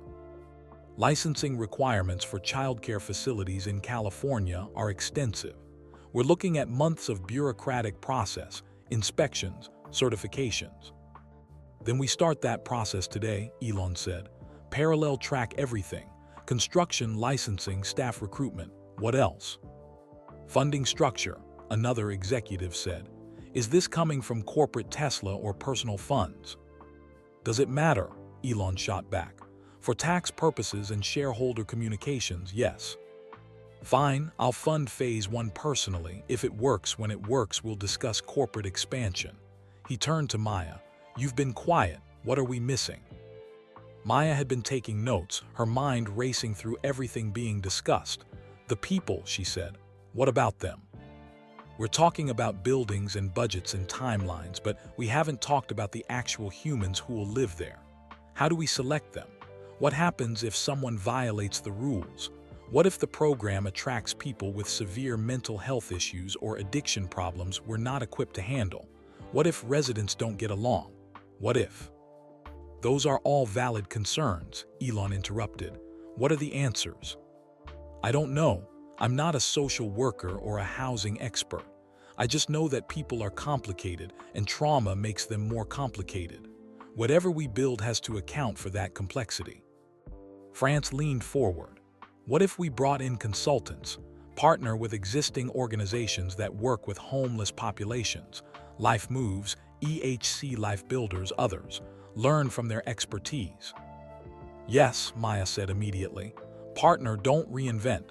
People have been doing this work for decades. We should listen to them. The meeting ended with action items distributed, timelines established, and a follow-up scheduled for the next week. As people filed out, Elon held Maya back. You did well, he said, especially pushing back on me. That's important.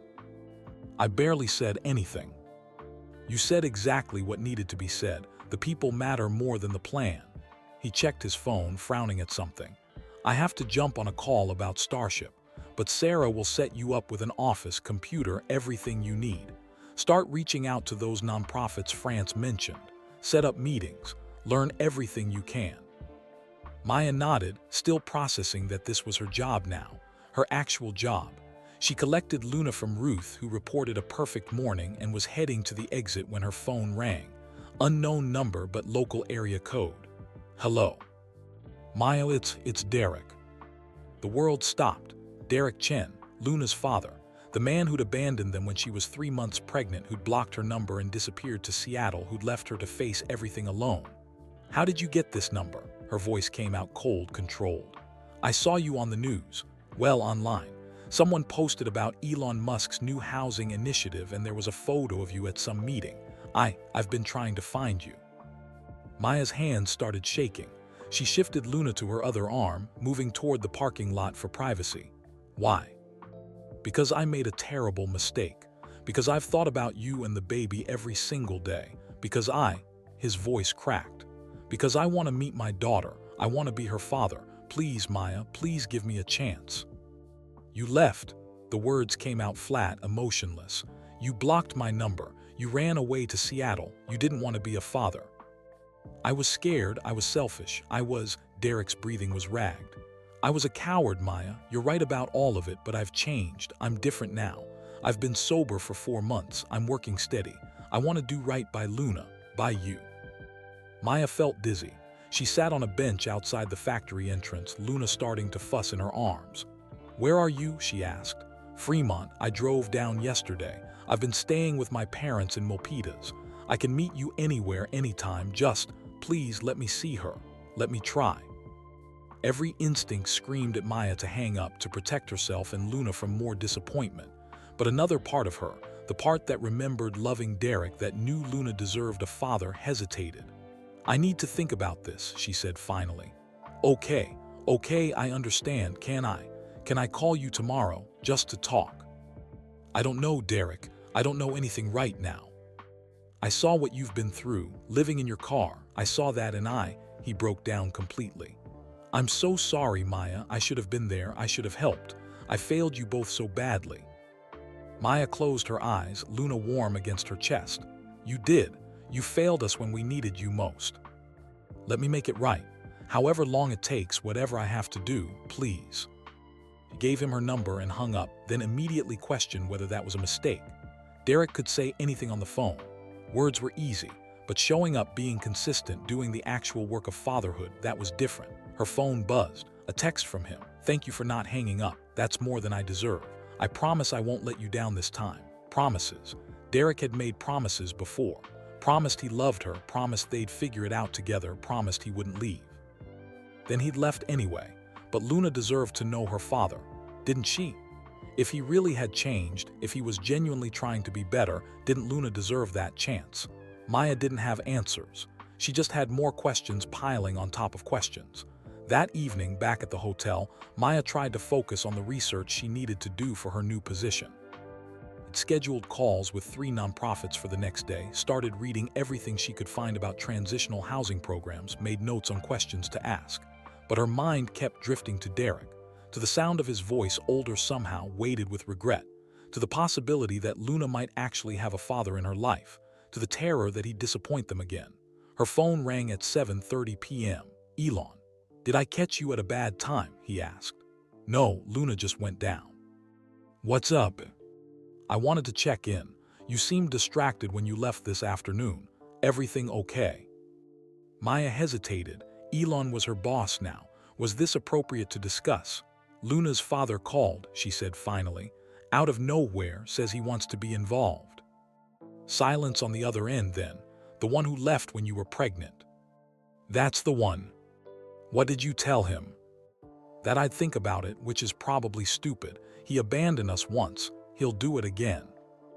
Maybe, Elon said, or maybe he won't. People can change. Not always, probably not usually, but sometimes. He paused. I'm not the right person to give relationship advice.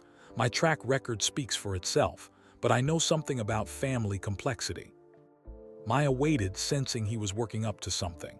I have 11 children, Elon continued.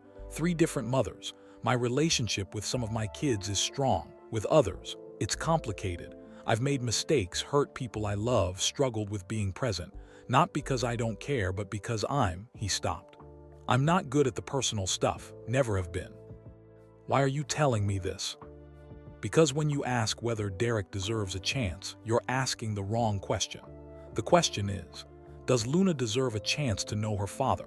If the answer is yes, then you set boundaries, you protect yourself and her, but you allow the possibility. Maya felt tears building. What if he breaks her heart? What if she gets attached and then he leaves again? Then you'll be there to pick up the pieces. You've already proven you're strong enough for that. His voice softened. But Maya, you also need to protect yourself. Trust is earned in increments. Don't give him everything at once just because he shows up with apologies. They talked for another 20 minutes about nothing particularly important. The construction timeline, the nonprofit meetings, Luna's pediatrician visit. But underneath the logistics, Maya heard something else, genuine concern. Not from a boss to an employee, but from one complicated human to another. After they hung up, she looked at Derek's number in her phone. Then she texted, "You can call me tomorrow at 2 p.m. We can talk, but I'm not promising anything beyond a conversation." His response came immediately. "That's all I'm asking for. Thank you, Maya. Thank you for giving me even this much." Maya stared at the message, then at Luna sleeping peacefully in the bassinet. Her daughter deserved everything: safety, stability, love, opportunity. If Derek could genuinely contribute to that, didn't Maya owe it to Luna to find out? But if he couldn't, if he was just another broken promise waiting to happen, Maya would protect her daughter with everything she had. Because that's what mothers did. What she'd always done. She pulled out her laptop and returned to her research, pushing thoughts of Derek aside. There was work to do, lives to help change, systems to rebuild. Her personal drama could wait. But as she fell asleep that night, her last conscious thought was a prayer to the universe. Please let him be different this time. For Luna's sake, please let him have actually changed. And then, quieter, almost inaudible, please don't let me be a fool for hoping. Derek called at exactly 2:00 p.m. on Thursday, as if he'd been watching the clock. Maya had spent the morning on video calls with nonprofits, learning about the complexities of transitional housing programs, and was sitting in a small park near the hotel, Luna on a blanket beside her. "Hi," Derek's voice was tentative. "Thank you for answering." "I said I would." Maya kept her tone neutral, watching Luna grab at blades of grass with uncoordinated fingers. Can I see a picture of her, of Luna?" Maya's first instinct was to refuse, to make him earn even that much. But she looked at her daughter, this perfect small human who deserved to know both her parents if possible, and took a photo. She sent it without comment. Derek's sharp intake of breath was audible through the phone. "She's beautiful. She looks like you. She has your eyes, the shape of them anyway." Silence waited with everything unsaid. Then Derek spoke, his voice thick with emotion. "I know I have no right to ask for anything. I know I destroyed your trust and any chance of us being together. But Maya, please, let me at least try to be her father. Not yours, not your partner, just hers." "Tell me what happened," Maya said. "After you left, the real story." Derek took a shaky breath. "I panicked. When you told me you were pregnant, I felt this crushing weight. My career was just starting, I had student loans, I was barely keeping myself together. A baby felt impossible. So you ran." "So I ran," he admitted.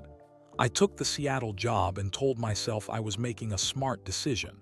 that I wasn't ready to be a father, that it was better to leave than to stay and resent you both. I convinced myself I was doing the right thing. Maya felt anger rising but kept her voice steady. And then I fell apart. I started drinking more, using cocaine on weekends. Told myself it was just party stuff, just blowing off steam, but it got worse. I lost the Seattle job in November, got fired for showing up high. His voice cracked. I hit bottom pretty hard. Woke up one morning in December in some stranger's apartment, no memory of how I got there, and realized I was destroying myself. So you got sober.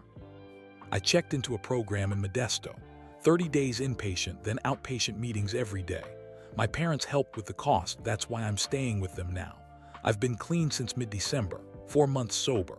He paused. And then I saw you on the news, saw the story about living in your car, about Luna.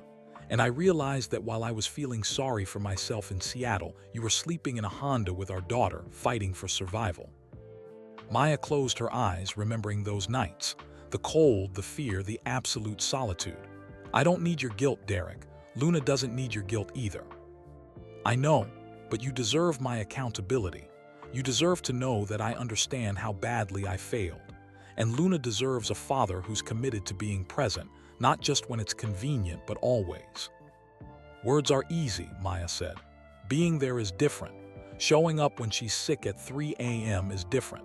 Changing diapers and dealing with crying and sacrificing your own wants for her needs, that's different. You're right, so let me prove it, not with words, with actions. Whatever timeline you want, whatever boundaries you need, I'll respect them all, just give me the chance. Maya watched Luna, who had discovered her own feet and was staring at them with wonder. This tiny person deserved a father, but she also deserved protection from abandonment. Here's what's going to happen, Maya said, her voice firm. You can see Luna, but supervised. Once a week, 1 hour, somewhere public. You will show up on time every time. You miss one visit, we're done. Okay. You will start paying child support. I don't care if it's $20 a week right now. The amount doesn't matter. Consistency does. I'll set up automatic payments. And Derek, you don't get to disrupt her life. If you're going to be in it, you're in it for the long term. No showing up for 6 months and then disappearing when it gets hard. She either has a father or she doesn't. There's no in between. I understand. I want to be her father, Maya, for real, for always. Then prove it. First visit is Sunday at 2 p.m. There's a park near Lake Elizabeth in Fremont. I'll text you the address. Thank you, Derek whispered. I won't let you down, I swear I won't. Don't swear, just show up. After she hung up, Maya sat in silence, Luna babbling contentedly beside her. Had she made the right decision? Or was she setting them both up for more heartbreak? Her phone buzzed. A text from Sarah. Construction crew just arrived at Newark site for initial assessment. They found something. Elon wants you there. Maya's stomach dropped. Found something. That sounded ominous. She arrived at the Newark building 40 minutes later, Patricia having rushed her there with Luna secured in the car seat. The parking lot was full now, construction trucks, Tesla vehicles, a van marked with the logo of an environmental testing company. Elon stood near the entrance talking to a man in a hard hat and reflective vest. His expression was stormy. Maya, he called when he saw her. Come here, you need to hear this. The construction foreman, introduced as Mike Santos, looked grim. We started the inspection this morning, standard protocol before renovation. Found asbestos in the ceiling tiles and pipe insulation throughout the building. Maya's heart sank. How bad? It's everywhere. Ceilings, pipes, some of the old flooring adhesive. Standard for buildings from this era, but it all has to be remediated before we can do anything else. Can't have anyone living here until it's completely removed. How long? Elon asked, his jaw tight. Full remediation. We're looking at 8 to 12 weeks minimum, possibly longer depending on what we find once we start. And the cost? Mike consulted his clipboard. $400,000 give or take. Elon didn't even blink at the number. When can you start? Next week, but Mr. Musk, this changes your timeline significantly. Your original plan was 8 weeks to convert the building. Now we're looking at 20 to 24 weeks total, 3 months for remediation, then however long the actual renovation takes. Can the remediation and renovation be done simultaneously? No, sir. Safety regulations require complete remediation and certification before any other work begins. Maya watched Elon process this, his mind clearly racing through implications. Do it. Start next week. Whatever it costs, whatever it takes. But I want daily progress reports and I want it done right. Mike nodded and returned to his crew. Elon turned to Maya, frustration evident in every line of his body. 5 months, he said. Minimum. That's 5 more months of people living in cars, in shelters, on the streets, while we deal with asbestos that's been sitting harmlessly in this building for decades. It's not harmless if people are going to live here, Maya pointed out. I know it has to be done, it just, he stopped, running a hand through his hair. The whole point was to move quickly, to help people now, not eventually. Maya looked at the building, then at Luna sleeping in her arms, then back at Elon. An idea was forming, risky and incomplete, but possibly workable. What if we didn't wait, she said. What do you mean? The building will take months, but there are people who need help now. What if we started a bridge program? Use the emergency fund approach to help families immediately while the permanent solution is being built. Elon's eyes sharpened with interest. How? Partner with existing landlords, pay first month's rent and deposit for families in crisis. Not forever, just long enough to stabilize them. Meanwhile, we connect them with job resources, childcare assistance, whatever they need. Then when the building opens, we transition some of them there if they still need it, while others have already moved to independent housing. That's more expensive short-term, Elon said, paying market rate for housing instead of building our own. But it helps people now, isn't that the point? He smiled, a genuine expression that lit up his usually serious face. You're right, that is the point. He pulled out his phone, typing rapidly. How many families? 10, 20. Let's start with 10, see what we learn, adjust from there. Done. Olive Jard set up the fund today. He looked at her appraisingly. This is good thinking, Maya, tactical and strategic simultaneously. I just know what it's like to need help now, not in 5 months. Over the next hour, they sketched out the framework. Partner with Life Moves and other local nonprofits to identify families. Screen for current or former Tesla employees first, then expand to community members. Cover rent and deposits for 3 months initially, with possible extension to 6 months based on progress. We need selection criteria, Maya said. It can't be random, but it also can't be so restrictive that we only help perfect candidates. What would you recommend? Maya thought about her own situation. Working families or people actively seeking work, some employment history, willing to engage with support services, and she hesitated. This might be controversial, but I think we need to include people with barriers, criminal records, eviction history, addiction recovery, because those are the people who can't get housed anywhere else. That's riskier, Elon said, more potential for problems. It's also where the real need is. Perfect candidates can eventually help themselves. It's the imperfect ones who fall through every other safety net. Elon considered this. Okay, but we need strong support systems in place. Can't just hand people money and hope for the best. Agreed. Case management, regular check-ins, connections to resources. Make the support comprehensive, not just financial. By the time Maya left the Newark site, the bridge program had evolved from vague idea to concrete plan. Elon was energized, already calling executives to make it happen. The construction delay had transformed from obstacle to opportunity. Friday brought Maya's first official day working from an actual office, a small space near Tesla's HR department with a desk, computer, and window overlooking the factory floor. Sarah had stocked it with supplies and a small refrigerator for Luna's formula. This is surreal, Maya said, spinning slowly in her desk chair. Luna watched her from a bouncer seat, eyes tracking the movement. Get used to it, Sarah laughed. You're a Tesla executive now. This is your life. Maya spent the morning on calls with nonprofits, explaining the bridge program concept and asking for referrals. The response was overwhelmingly positive. Organizations that worked with homeless families were thrilled to have a corporate partner willing to move quickly. We have a waiting list of 40 families right now, said Jennifer Park from Life Moves. All employed or recently employed, all in temporary situations. I can send you 10 profiles by Monday. That fast? Maya, the need is immediate and massive. For every person we can help, there are 10 more we have to turn away. What Tesla is offering, it's a lifeline. By lunch, Maya had commitments from 3 organizations to send candidate profiles. She'd also connected with a childcare licensing consultant who would help navigate the bureaucracy for the Newark facility's on-site center. She was reviewing applications when Elon appeared in her doorway. Busy? He asked. Very, in a good way. He entered, glancing at Luna. She's getting big. 4.5 months now, growing like crazy. Maya gestured to her computer. We're already getting family referrals for the bridge program. I could easily fill 20 slots instead of 10. So let's do 20. Elon, we agreed to start small, learn, adjust. And we can do that with 20 as easily as 10. Double the budget, help more people.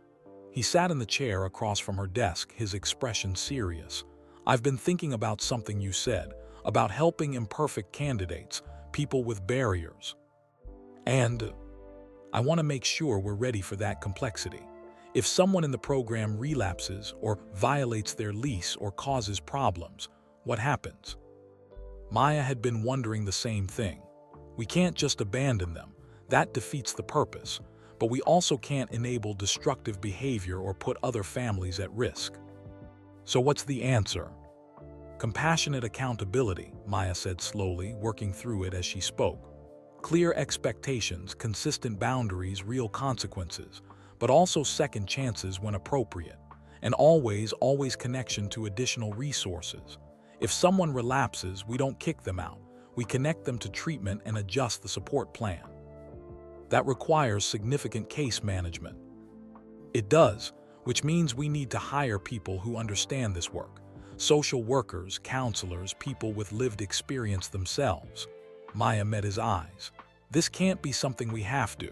Either we commit to comprehensive support or we don't do it at all. Elon nodded slowly. You're right, so we commit fully. Hire the staff, build the infrastructure, do it right. He pulled out his phone. I'm approving budget for 3 full-time case managers to start. We'll scale up from there. Maya watched him work, still not quite believing this was real. 3 weeks ago, she'd been sleeping in a car. Now she was making decisions about hiring staff and program budgets. Derek wants to see Luna, she said suddenly, not sure why she was telling him. Elon looked up from his phone. And I said yes. Supervised visits, strict boundaries. I'm terrified I'm making a mistake. What does your gut tell you? That Luna deserves a chance to know her father, that I can't let my hurt prevent her from that possibility, but also that I need to protect her from getting abandoned again. Trust your instincts, Elon said. You've kept her safe this long, you'll keep her safe through this too. He stood to leave, then paused. Maya, the way you're thinking about this program, the compassion balanced with accountability, the high expectations paired with strong support, that's exactly what we need. Don't let anyone, including me, push you toward easier answers that work on paper but fail in practice. After he left, Maya sat in silence, Luna making soft sounds from her bouncer. Her phone showed 3 more emails from nonprofits with family referrals, a calendar reminder about Derek's first visit on Sunday, and a text from Dr. Okonkwo's office confirming her follow-up appointment. Her life had become impossibly full, impossibly fast. But as she returned to reviewing applications, reading stories of families living in motels, in cars, in overcrowded houses with relatives, all working, all trying, all needing just a little help to stabilize, Maya felt something she hadn't felt since before her parents died. Purpose. She wasn't just surviving anymore. She was building something that mattered. And if Derek showed up on Sunday, if he proved himself consistent and committed, Luna would have a father. And if he didn't, Maya would handle it like she'd handled everything else, because that's what survivors did. They adapted, persevered, and found ways forward even when the path wasn't clear. Luna gurgled, and Maya looked down at her daughter's perfect face. We're going to be okay, Mija, she whispered. Better than okay. We're going to help make sure other families are okay too. And for the first time since that December night in the parking lot, Maya Rodriguez allowed herself to believe in the future. not as a distant, impossible dream, but as something real and approaching fast. Sunday arrived with Maya's nerves stretched to breaking point. She dressed Luna in one of the new outfits Sarah had helped her buy, a soft yellow onesie with tiny flowers, and changed her own clothes 3 times before settling on jeans and a simple sweater. Not too formal, not too casual. Nothing that suggested she was trying to impress Derek or that she cared what he thought, even though part of her did care, which made her angry at herself. The park near Lake Elizabeth was busy with weekend families, children on swings, couples walking dogs, people enjoying the unseasonably warm January afternoon. Maya chose a bench near the playground with clear sightlines in all directions. If Derek was going to show up, she'd see him coming. Luna was alert in her arms, tracking the movement around them with growing interest. At 4.5 months, she was becoming more aware of the world, more engaged. Maya wondered what she'd think of her father. Would there be some instinctive recognition? Or would Derek be just another stranger? At 1:58 p.m., a familiar figure approached from the parking lot. Derek Chen looked different, thinner, his hair shorter, dressed in clean jeans and a button-down shirt that suggested he'd put thought into this meeting. His hands were shoved in his pockets, his gait hesitant, and even from a distance Maya could see the anxiety written across his face. He stopped about 10 feet from the bench as if waiting for permission to come closer. "Hi," he said softly. "You're early." Maya kept her voice neutral. "I've been sitting in my car for 40 minutes. Didn't want to risk being late." Derek's eyes moved to Luna and his expression crumpled. "God, Maya, she's so beautiful." "You can sit over there." Maya gestured to the other end of the bench, maintaining distance. Derek sat carefully, like he was afraid any sudden movement would make Maya flee. For several long moments they just sat in silence, Luna the only one making sounds, small coos and gurgles as she grabbed at Maya's finger. Can I hold her?" Derek asked finally. Every protective instinct Maya had screamed no. This man had abandoned them. He didn't deserve to hold their daughter. But she'd promised herself she'd give him a chance, and that meant actually giving him a chance. "Have you been around babies before?" she asked. "My cousin has a 6-month-old. I've held her a few times." Derek's hands were shaking slightly. "But I'll understand if you're not ready for that yet." Maya looked down at Luna, then at Derek, making a calculation. "Support her head. Keep your arm under her back. Don't make sudden movements." She passed Luna to him carefully, watching his face transform as he held his daughter for the first time. Derek's eyes filled with tears that spilled over, and he let out a sound that was half laugh, half sob. "Hi, Luna," he whispered. "Hi, baby. I'm your daddy. I know I haven't been here, but I'm here now. I'm so sorry I wasn't here before." Luna stared up at him with serious eyes, her tiny hand reaching up to touch his face. Derek caught her fingers gently and the tears came harder. "I'm so sorry," he said again, and Maya wasn't sure if he was talking to Luna or to her. "I'm so sorry." Maya felt her own eyes burning. Part of her wanted to snatch Luna back, to protect her daughter from this man who'd already proven he could leave. But another part, the part that remembered loving Derek, that remembered believing in his goodness, wanted to believe he could change. "Tell me about the program," she said, forcing herself to focus on practicalities. "The one in Modesto." Derek reluctantly pulled his attention from Luna. It was 30 days inpatient at Valley Recovery Center, group therapy, individual counseling, medical supervision for withdrawal. Then I moved back with my parents and started attending NUM meetings every day. Every day. Monday through Friday, I go to a morning meeting before work. Weekends, I do an evening meeting. My sponsor says first year, you go every single day. No exceptions. "What kind of work?" "Construction labor right now. My dad got me on a crew he knows, residential framing. It's hard physical work, but it keeps me busy, keeps me out of trouble." He paused. "I'm making $1,200 a week. Not great, but stable. I can start sending you money. How much do you need?" Maya hadn't expected him to ask so directly. California child support guidelines say roughly 17% of your income, so about $200 a week. "I'll send $300, starting tomorrow." "Derek, you don't have to." "Yes, I do. I missed 4 months of her life. 4 months of expenses you handled alone while I was feeling sorry for myself. $300 a week doesn't even begin to make up for that, but it's a start." Luna started fussing and Derek looked panicked. Maya took her back, settling her against her shoulder with practiced ease. She's probably hungry. I need to feed her. Can I stay while you do, or should I go? Maya considered. Every instinct said to send him away to limit his exposure until he'd proven himself over weeks or months, but she'd agreed to an hour and they were only 20 minutes in. You can stay, but talk to me while I feed her. I want to know what happened, really happened, not the sanitized version. So Derek talked while Maya prepared Luna's bottle and fed her. He told her about the fear that had consumed him when she announced the pregnancy, fear of being trapped, of failing, of becoming his own father who'd worked 80-hour weeks and barely knew his children. He told her about the Seattle job that had seemed like an escape route, a way to avoid responsibilities he didn't feel ready for. I told myself I was doing you a favor, Derek admitted. That you'd be better off without a reluctant father dragging you down. But really, I was just a coward taking the easy way out.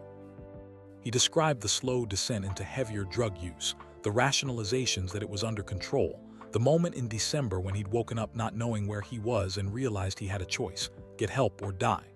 My mom found the rehab program, drove me there herself, paid for it with money they'd saved for retirement. My dad said if I didn't complete it, I wasn't welcome in their house, so I completed it. He looked at Luna, contentedly drinking her bottle.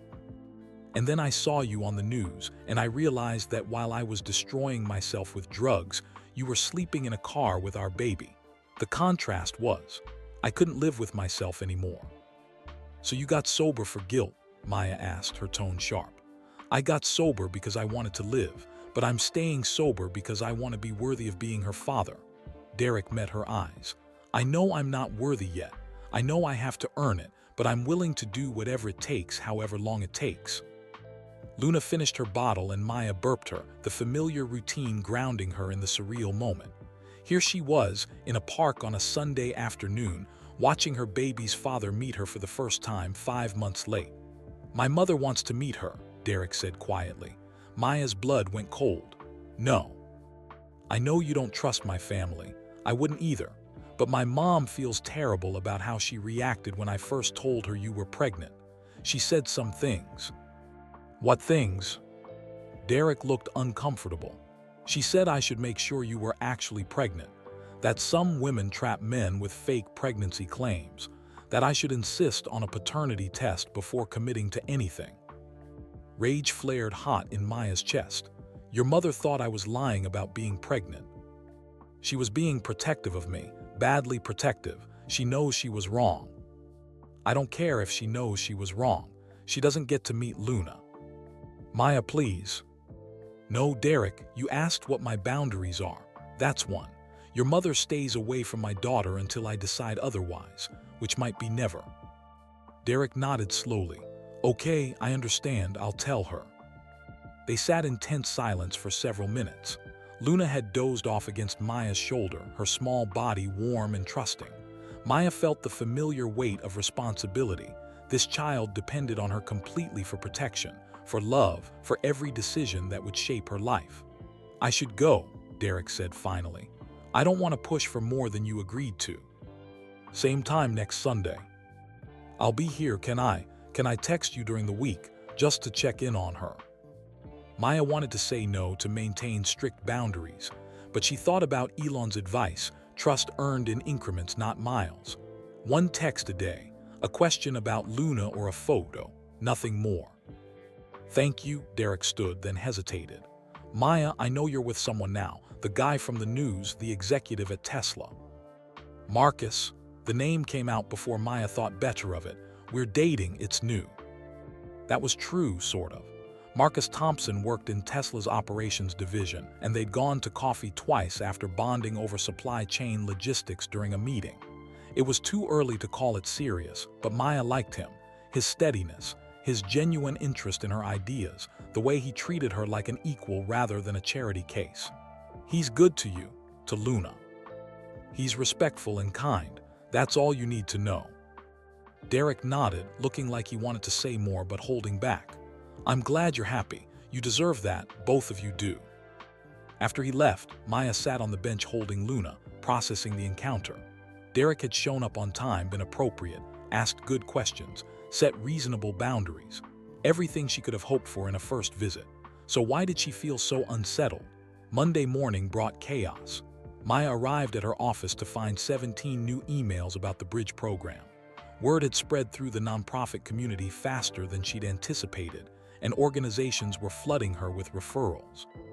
She was reviewing applications, a single mother of 3 working 2 jobs but still unable to afford rent, a Navy veteran with PTSD living in his truck, a young couple with twin toddlers staying in an overcrowded apartment with relatives. When Sarah appeared in her doorway, her expression grave. "Maya, we have a situation." "What kind of situation?" "Legal. Someone filed a complaint with California Department of Child and Family Services against you." The room tilted. Maya gripped her desk, Luna secure in her bouncer but suddenly feeling far away. "What?" "CPS received an anonymous complaint alleging child neglect based on your recent homelessness. They're required to investigate." "But I'm not homeless anymore. Luna's safe, she's healthy, we're." "I know, but the complaint was filed and they have to follow up. A social worker is coming Wednesday to interview you and do a home visit." Maya felt like she couldn't breathe. This was her worst fear made real, someone trying to take Luna. Who filed it? It was anonymous, but the timing is suspicious. You just started getting media attention about the Tesla program. Could be someone who disagrees with how the story's being covered. Or Maya thought with growing dread it could be someone closer to home. She immediately called Derek. He answered on the second ring. "Did you tell your mother about Luna?" Maya asked without preamble. Yes. I told my parents I met her yesterday." "Why?" "Did you tell her where we're living? About the hotel, about Tesla, about any of it?" "Just the basics. That you're doing well, that Luna's healthy." "Maya, what's going on?" "Someone filed a complaint with CPS, anonymous, claiming I'm neglecting Luna because I was homeless." The silence on Derek's end spoke volumes. "You think my mom did this?" he finally asked. "Did she?" "I don't know, but I'm going to find out. I'll call you back." Maya hung up, her hands shaking. Luna, oblivious to the crisis, was playing with a soft toy making happy sounds. The contrast between her daughter's contentment and Maya's terror was almost unbearable. Her phone rang. "Elon." "Sarah told me," he said. "I'm sending legal support. Jennifer Martinez, she's one of the best family law attorneys in the state. She'll meet you tomorrow to prepare for the CPS visit." "I can't afford." "You're not paying. Tesla is. This is retaliation for the attention around our program. We protect our people." "Elon, what if they take her?" Maya's voice broke. "What if they decide I'm unfit because I lived in a car?" "They won't, because you're not unfit. You're a mother who faced impossible circumstances and protected your child through all of it. We're going to document everything. Medical records showing Luna's excellent health, your stable employment, your current housing, your support system. They're not taking your daughter." After the call, Maya tried to focus on work but couldn't. Every application she read blurred together. Every email felt impossible to answer. All she could think about was Wednesday, the social worker, the possibility of Luna being taken. Derek called back an hour later. "It was her," he said, his voice tight with anger. "My mother filed the complaint." Maya's worst fear confirmed. "Why?" "Because she thinks Luna deserves better. Because she thinks you're unstable. Because," Derek's voice shook, "because she wants custody. She thinks if CPS finds you unfit, she can petition for grandparent rights and get Luna." The room spun. Diane Chen, a woman Maya had never even met, was trying to take her daughter. "I'm moving out," Derek continued. "I can't live with her after this. My dad's trying to talk her down, but she's convinced she's doing the right thing. I'm so sorry, Maya. I never thought she'd." "Get her to withdraw the complaint." "I've been trying. She won't. She says it's already filed. It has to run its course." "Then tell her she'll never see Luna. Ever. If she pursues this, she loses any chance of being a grandmother." "I already told her that. She doesn't believe you'll follow through." "Watch me," Maya said coldly. "I survived living in a car to protect my daughter. I will absolutely survive cutting out toxic people who try to take her from me." She hung up and immediately called the attorney Elon had mentioned. Jennifer Martinez answered on the first ring, already briefed on the situation. "First, breathe," Jennifer said calmly. "CPS investigations are serious but manageable. Most of the time, when they find a child is safe and thriving, they close the case quickly. We just need to make sure they see what's actually happening, not what the complaint alleges." "What if they don't? What if they see my history and decide?" "Maya, I've read your file. I know what you've been through. And I'm telling you, surviving homelessness while keeping an infant safe, healthy, and loved is not evidence of neglect. It's evidence of extraordinary strength. We're going to make sure CPS sees that." They spent an hour going through what to expect. The social worker would interview Maya, examine Luna, inspect their current living conditions. Jennifer would be present for the interview. They'd provide documentation, medical records, employment verification, statements from Elon and others attesting to Maya's character and capabilities. "One more thing," Jennifer said. "The grandmother. If she's trying for custody or visitation rights, we need to be prepared for that fight too. California law is complicated on grandparent rights. Can she actually get them, even though I'm a fit parent?" "It's difficult but not impossible. She'd have to prove that denying her relationship with Luna would harm the child. Given that Luna's never met her, that's a high bar, but we should be prepared." After the call, Maya sat in her office as evening shadows lengthened, Luna asleep in her bouncer. She'd been so focused on building a future, on helping other families, that she'd forgotten how fragile her own situation still was. One malicious phone call, one vindictive woman, and everything could fall apart. Her phone buzzed. A text from Marcus, heard about the CPS thing. "Are you okay? Do you need anything?" She texted back, "Not okay, but managing, thank you for checking." His response came immediately, "I'm here if you need to talk, or just need someone to sit with you while you stress. Whatever helps." Maya felt tears building. Good people existed. Marcus, Elon, Sarah, Dr. Okonkwo, Jennifer, all of them showing up to help when they didn't have to. But they couldn't stop Wednesday from coming. Couldn't prevent the social worker from making judgments about Maya's worthiness as a mother. She picked up Luna, holding her close, breathing in her baby smell.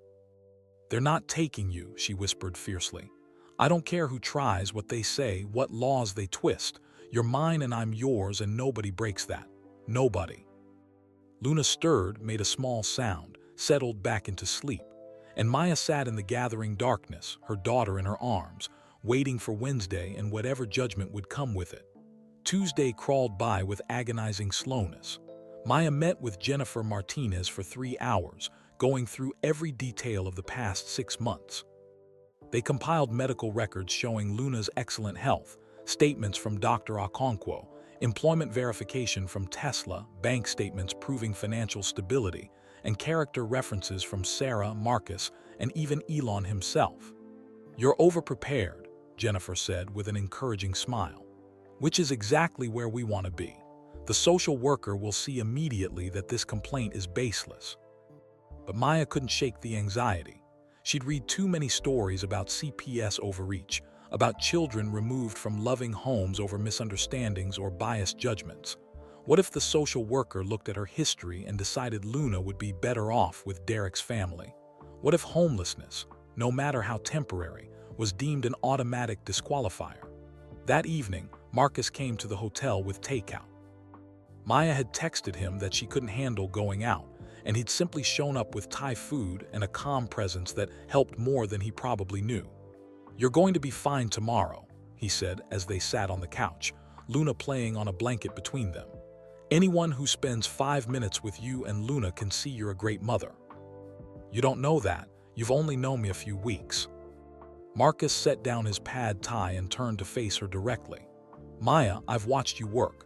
I've seen how you think about the Bridge program, the care you put into making sure families are treated with dignity, the way you anticipate needs before they're expressed. That same thoughtfulness shows in how you parent. Luna is lucky to have you." Maya felt tears threatening again. She'd cried more in the past 3 weeks than in the entire previous year. What if it's not enough? "Then we fight. Jennifer fights. Elon fights.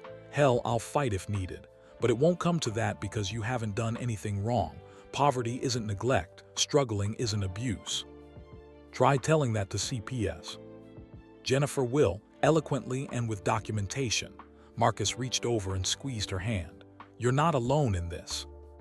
After he left, Maya tried to sleep but couldn't. She kept rehearsing answers to questions she imagined the social worker asking. Why did you live in a car? Why didn't you access services? Why didn't you give Luna to someone more stable? Because I loved her, because she was mine, because giving up was never an option. Would that be enough? Wednesday morning arrived with clear skies and Maya's nerves stretched to the breaking point. Jennifer arrived at 9:00 a.m. to prep her one final time. The social worker, Patricia Gomez, according to the case file, was scheduled for 10:00 a.m. "Remember," Jennifer said, "answer questions directly and honestly. Don't volunteer extra information. Don't apologize for circumstances beyond your control. You did nothing wrong." Patricia Gomez arrived exactly on time, a middle-aged Latina woman with kind eyes and a professional demeanor that gave nothing away. She introduced herself, declined coffee, and got straight to business. "Ms. Rodriguez, I'm here to investigate a complaint filed regarding your daughter, Luna. The complaint alleges neglect based on your recent period of homelessness. I need to ask you some questions and observe Luna. You have the right to have your attorney present, which I see you're exercising." "I understand," Maya said, her voice steadier than she felt. Patricia pulled out a tablet and began the interview. Where was Maya currently living? How long had she been homeless? What were the circumstances that led to homelessness? Where did she work? How much did she earn? Who helped care for Luna? Maya answered each question carefully, Jennifer occasionally interjecting with clarifications. Yes, she'd been homeless for 23 days. No, she hadn't accessed shelter services because none were available. Yes, she'd kept Luna fed, warm, and safe throughout. No, she'd never left Luna unattended or in dangerous situations. "Can you explain your current living situation?" Patricia asked. "I'm staying at the residence in Fremont while I look for permanent housing. The room is paid for by my employer as part of my transition to stable housing. I have a job as director of lived experience at Tesla, making $85,000 a year, with full benefits including healthcare for both Luna and myself." Patricia made notes. "And before the hotel, you were living in your vehicle?" "Yes, a 2009 Honda Civic. I parked in safe, well-lit areas. I kept Luna's bottles cold with ice packs from gas stations. I changed her in public restrooms. I did everything I could to keep her safe and healthy." "Why didn't you surrender Luna to foster care temporarily while you stabilized?" The question hit like a slap. Maya felt Jennifer stiffen beside her, but before her attorney could object, Maya answered, "Because she's my daughter, because I was capable of caring for her even in difficult circumstances, because separating her from her mother when I was doing everything possible to protect her would have traumatized us both unnecessarily." Maya's voice grew stronger. "I was homeless, Ms. Gomez. I wasn't neglectful. There's a difference." Patricia's expression remained neutral. "May I examine Luna now?" Maya lifted her daughter from the bouncer, her hands shaking slightly as she passed her to the social worker. Patricia handled Luna with professional competence, checking her responsiveness, her muscle tone, her overall condition. Luna, used to new people after weeks of doctor visits and meetings, simply stared at Patricia with curious eyes. "She's well-nourished," Patricia observed. "Alert, responsive, appropriate development for her age. No signs of neglect or abuse." She handed Luna back to Maya. "May I see where you're currently staying?" They moved through the hotel suite. The kitchenette stocked with formula and baby food, the bathroom with Luna's bath supplies, the bedroom with the bassinet and neatly organized baby clothes. Patricia photographed everything, made more notes, asked about Maya's daily routine. "Ms. Rodriguez, I need to ask about the person who filed this complaint. It was submitted anonymously, but do you have reason to believe it came from someone specific?" Jennifer leaned forward. "We have evidence suggesting it came from the child's paternal grandmother, who is interested in obtaining custody or visitation rights despite having no relationship with the child." Patricia's eyebrow raised slightly. "Has the father established paternity?" "He's listed on the birth certificate," Maya said. "He was absent for the first 4 months but recently re-established contact. We're doing supervised visits." "And his mother's interest in custody?" "She's never met Luna. She has no relationship with her, but she seems to believe she knows better than I do about what's best for my daughter." Maya couldn't keep the bitterness from her voice. Patricia made extensive notes, then closed her tablet. Ms. Rodriguez, based on what I've observed today, Luna appears to be thriving in your care.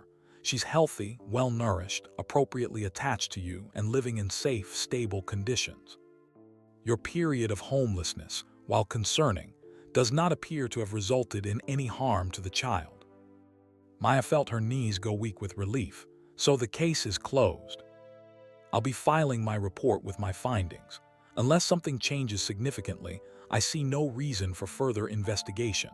The complaint appears to have been filed in bad faith rather than from genuine concern about the child's welfare. Patricia's professional mask slipped slightly, revealing sympathy. You've done an incredible job protecting your daughter through very difficult circumstances. That should be acknowledged, not penalized.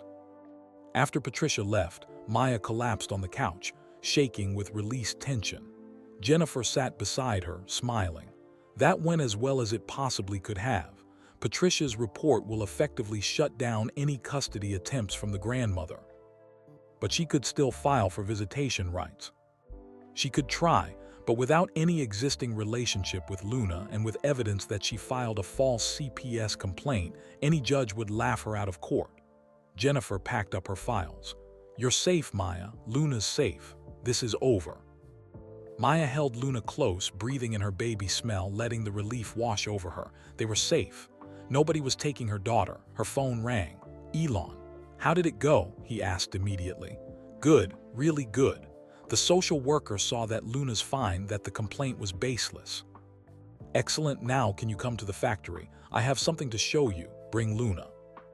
Now, I'm kind of emotionally exhausted. I know, but I think you'll want to see this. Please. 20 minutes later, Patricia, the driver, deposited Maya at the Fremont factory.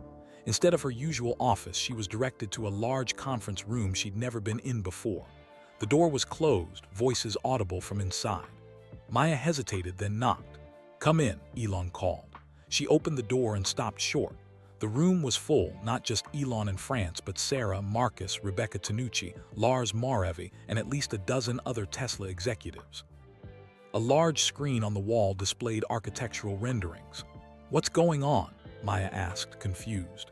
Elon stood, gesturing for her to sit. Maya, 6 months ago you were invisible to the system that should have protected you. Today, you're about to change that system. But before we talk about tomorrow, I need you to understand what's happening today.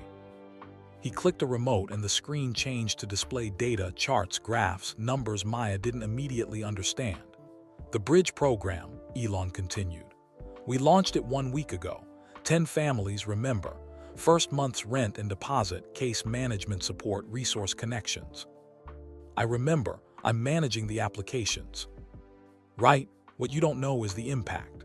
Another click. New data appeared. Of the 10 families we placed, 9 are already employed full-time. The 10th is in job training that starts next week. 100% of the children are showing improved health markers according to their pediatricians. 0 families have returned to homelessness. Maya stared at the numbers. In 1 week. 1 week, because we removed the barriers that kept them trapped. Housing insecurity makes finding employment nearly impossible, but provides stable housing, and people can focus on building rather than surviving. Elon's eyes were bright with the excitement she'd seen when he talked about rockets or electric cars. The cost per family, averaging $12,000 initial investment. The projected ROI in tax revenue and increased productivity, $45,000 annually per family. I don't understand what you're telling me. I'm telling you that your idea works. The Bridge program is succeeding beyond any reasonable projection. So now, he clicked again, revealing new renderings. Now we scale it. The screen showed not just the Newark building but multiple facilities. Maya recognized some. Tesla properties she'd walked through during site visits. Others were new. Tesla Community Initiative Expansion, Elon announced. 500 units across our U.S. facilities over the next 3 years. Newark is Phase 1, 40 units opening in August. But we're also breaking ground on facilities near Gigafactory Texas, Gigafactory Nevada, and our New York facility. Total investment, $150 million over 3 years. $50 million from Tesla Corporate, $50 million from my personal funds, and, he paused for effect, $50 million from Mackenzie Scott. Maya's mouth fell open. Mackenzie Scott, as in Jeff Bezos' ex-wife, yes. She reached out Monday after seeing coverage of our program. She's been looking for scalable, dignified housing solutions to fund. Your model is exactly what she's been searching for. The room swam. Maya gripped Luna tighter, needing her daughter's solid weight to keep her grounded. This is because of you, Elon continued. Your insight, your lived experience, your refusal to accept easy answers that don't actually work. The program you designed isn't just helping 40 families. It's becoming a template that could help thousands.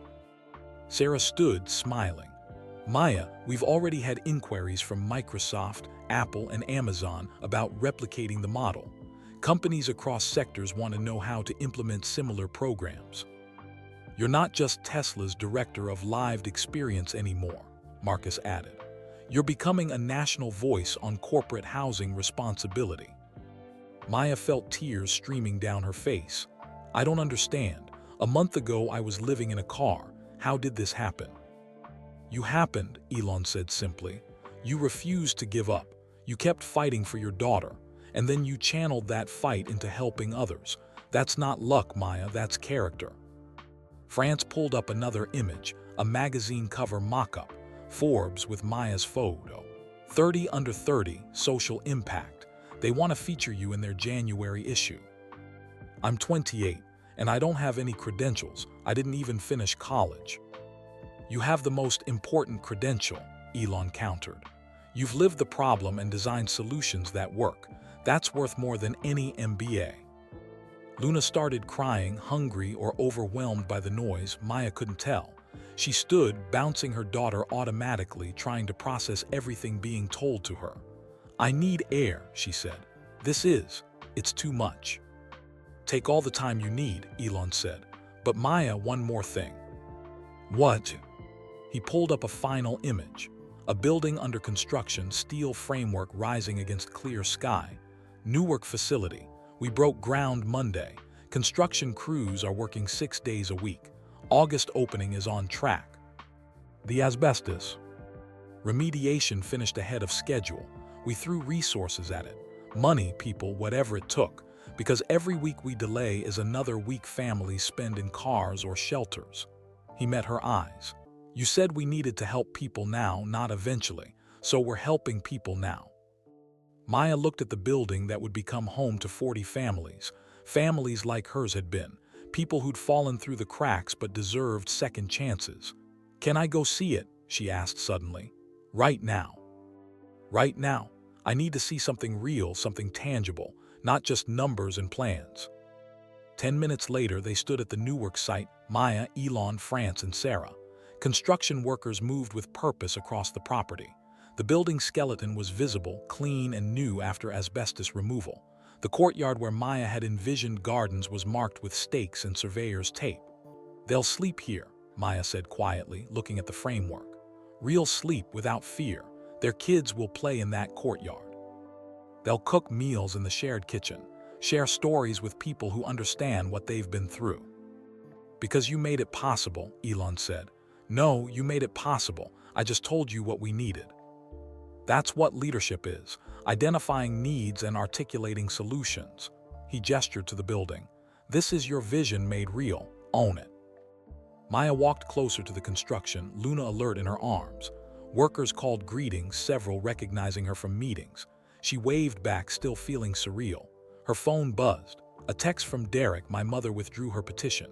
I told her if she didn't, she'd never see Luna. She finally believed me. I'm sorry this happened. Maya showed the text to Elon. Derek's mother, the one who filed the CPS complaint, she's backing down. Good, one less problem to deal with. She wanted to take Luna. Genuinely believed she'd be better off with her grandmother than with me.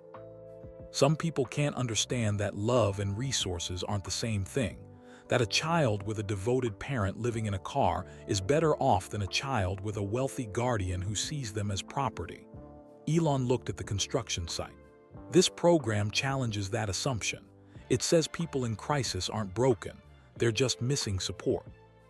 They stood in silence, watching workers transform an abandoned building into future homes.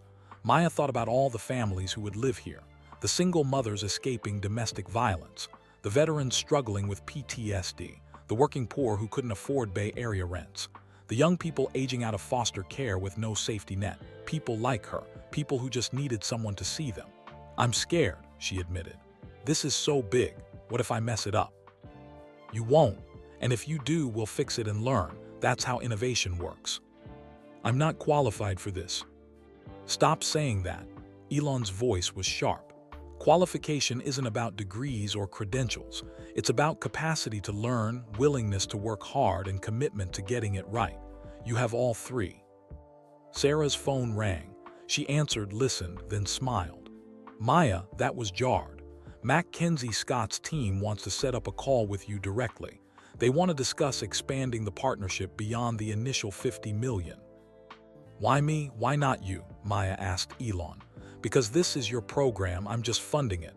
You're the one who understands what people need. They should talk to you." Luna started crying in earnest now, signaling it was definitely feeding time. Maya prepared a bottle while standing in the construction site, surrounded by the skeleton of future hope. As Luna ate, Maya looked from the building to Elon to Sarah to the workers transforming empty space into homes. 1 month ago, she'd been the woman in the car. Invisible, desperate, forgot. Today, she was the woman changing systems that forgot people like her. "Okay," she said finally.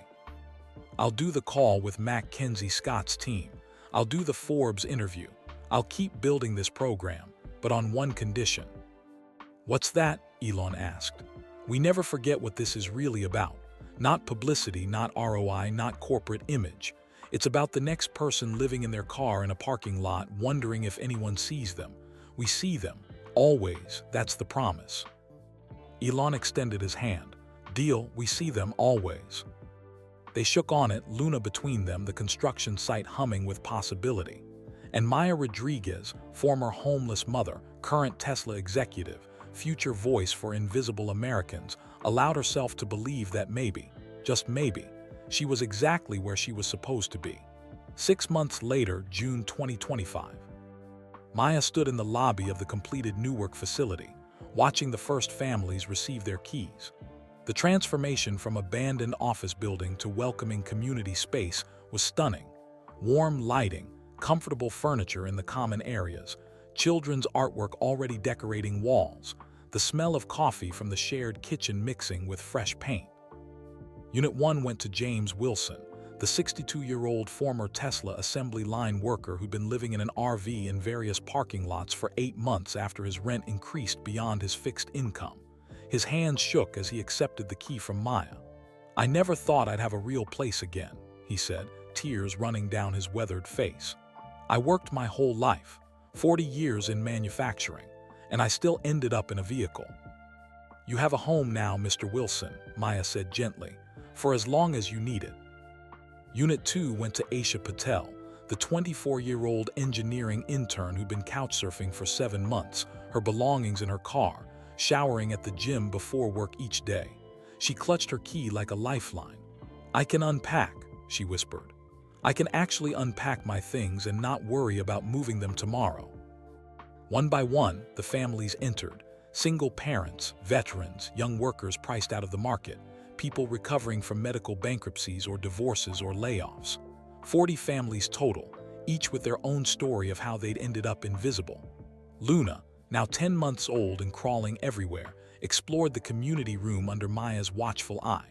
She'd become the unofficial mascot of the project, her presence a reminder of why this work mattered. "She's gotten so big," Sarah said, kneeling down to Luna's level. The baby grinned, showing her 4 new teeth. 10 months yesterday, growing too fast. Maya scooped Luna up as she headed toward the stairs. "How are the applications looking for Phase 2? "Texas facility. We have 340 families on the waiting list. Nevada's at 270. New York just opened applications and we're already at 150. Sarah pulled up data on her tablet. "The demand is overwhelming." It had been 6 months since that day at the construction site. 6 months of intense work, media attention, program development, and rapid expansion. The bridge program had grown from 10 families to over 80 across the Bay Area. The Newark facility was opening with all 40 units occupied, and Tesla Community Initiative was expanding to 3 more states. But the numbers that mattered most to Maya were the human ones. Of the original 10 bridge program families, all 10 had transitioned to stable, independent housing within 5 months. Employment rate, 100%. Children's school attendance and health outcomes, dramatically improved. Return to homelessness, 0. The Stanford study results came back, Sarah continued. Published in the Journal of Housing Policy. They tracked our program participants against control groups receiving traditional services. And 87% of TCI participants were employed after 6 months, compared to 42% in traditional programs. 92% transitioned to independent housing within 18 months versus 53%. Mental health improvements documented in 78% of adults. The statistical significance is through the roof. Maya felt a surge of vindication. They'd been criticized early on, accused of corporate paternalism, of creating dependency, of publicity seeking. But the data didn't lie. Comprehensive support combined with dignity-centered design produced measurable results. Ms. Rodriguez, a young woman, approached hesitantly, a toddler on her hip. "I'm Carmen Flores. We met during the selection process." Maya remembered the family of 4 who'd been motel hopping, both parents working but unable to save for an apartment deposit. "Carmen, yes. How are you settling in?" "It's like a dream. My kids have their own room. We have a kitchen." My husband cried when he saw it. Carmen's eyes filled. "Thank you. I know you hear it constantly, but thank you."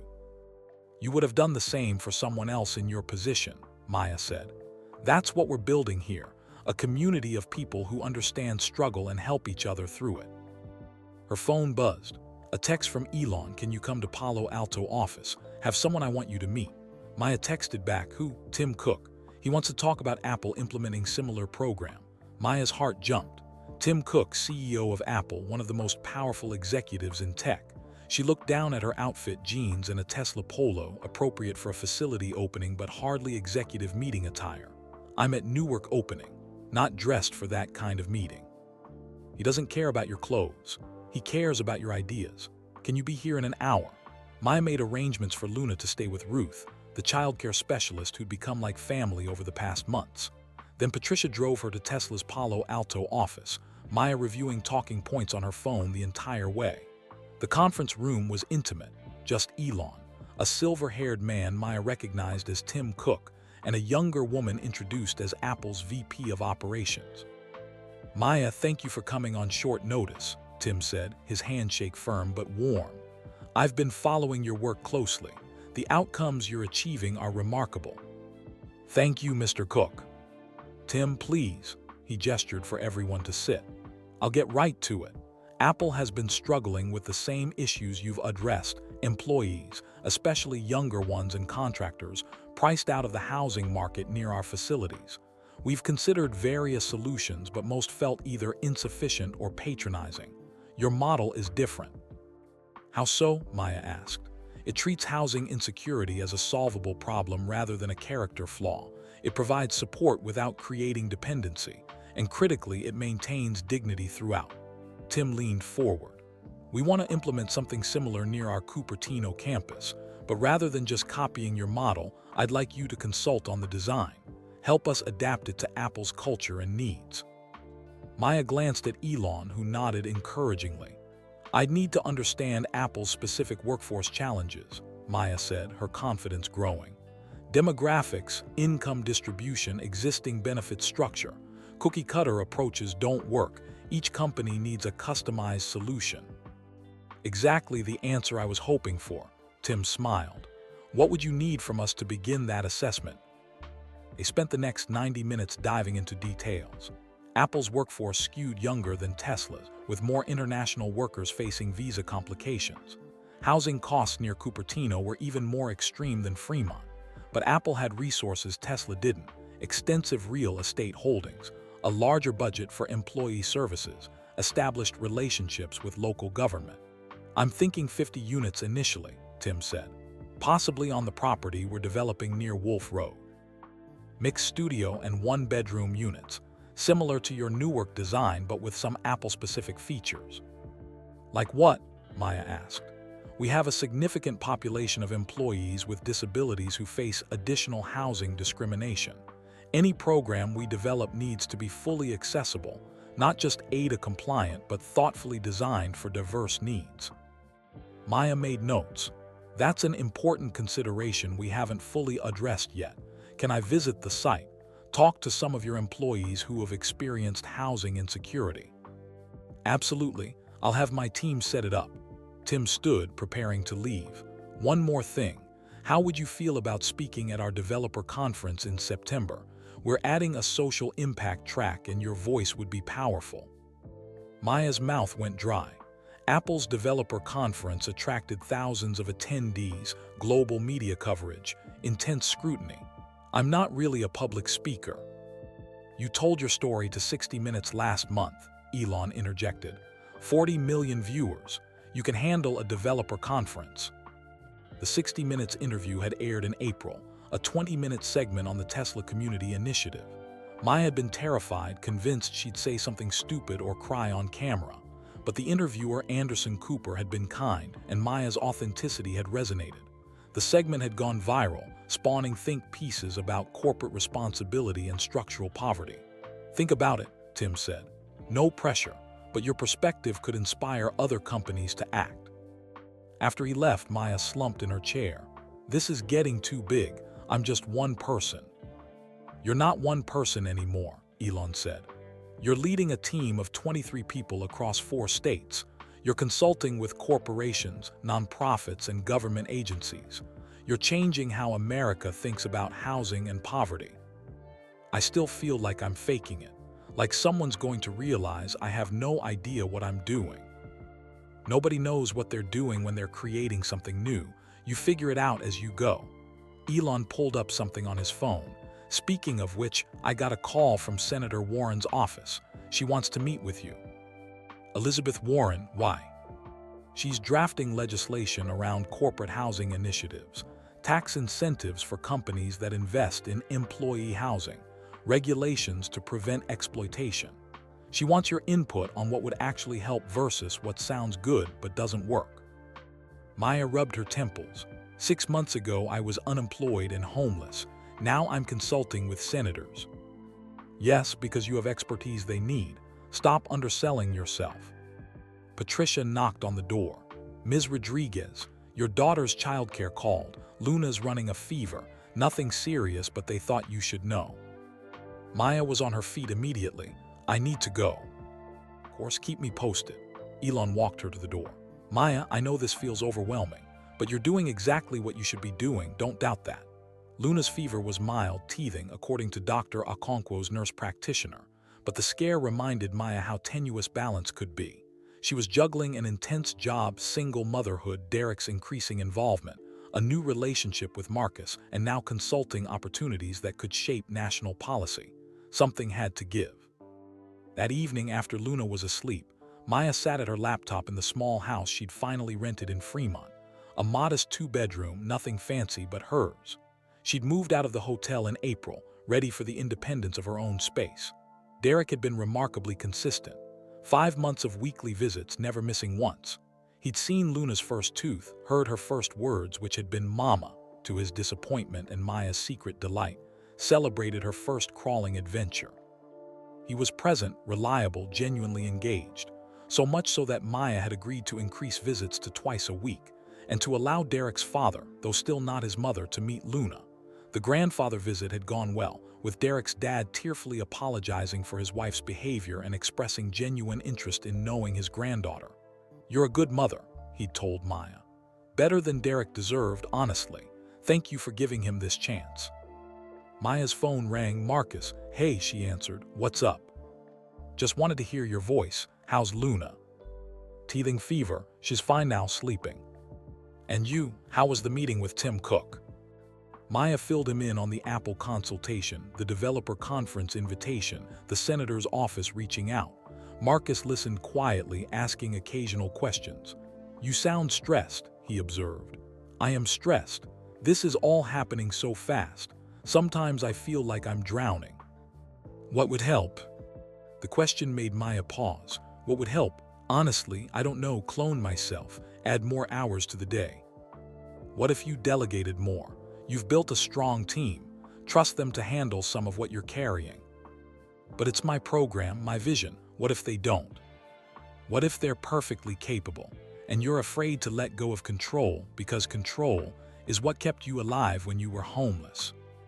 The observation hit hard because it was true. Maya had survived by micromanaging every detail, by never trusting anyone else to protect Luna, by assuming she had to do everything herself. That survival instinct was now sabotaging her ability to lead effectively. "You're right," she admitted. "I need to trust my team more. And take care of yourself. When's the last time you did something just for you? Not for Luna, not for work, just for Maya?" She honestly couldn't remember. "Come over Friday night," Marcus said. "I'll cook dinner, we'll watch a movie. Ruth can watch Luna for a few hours. Let yourself be off duty."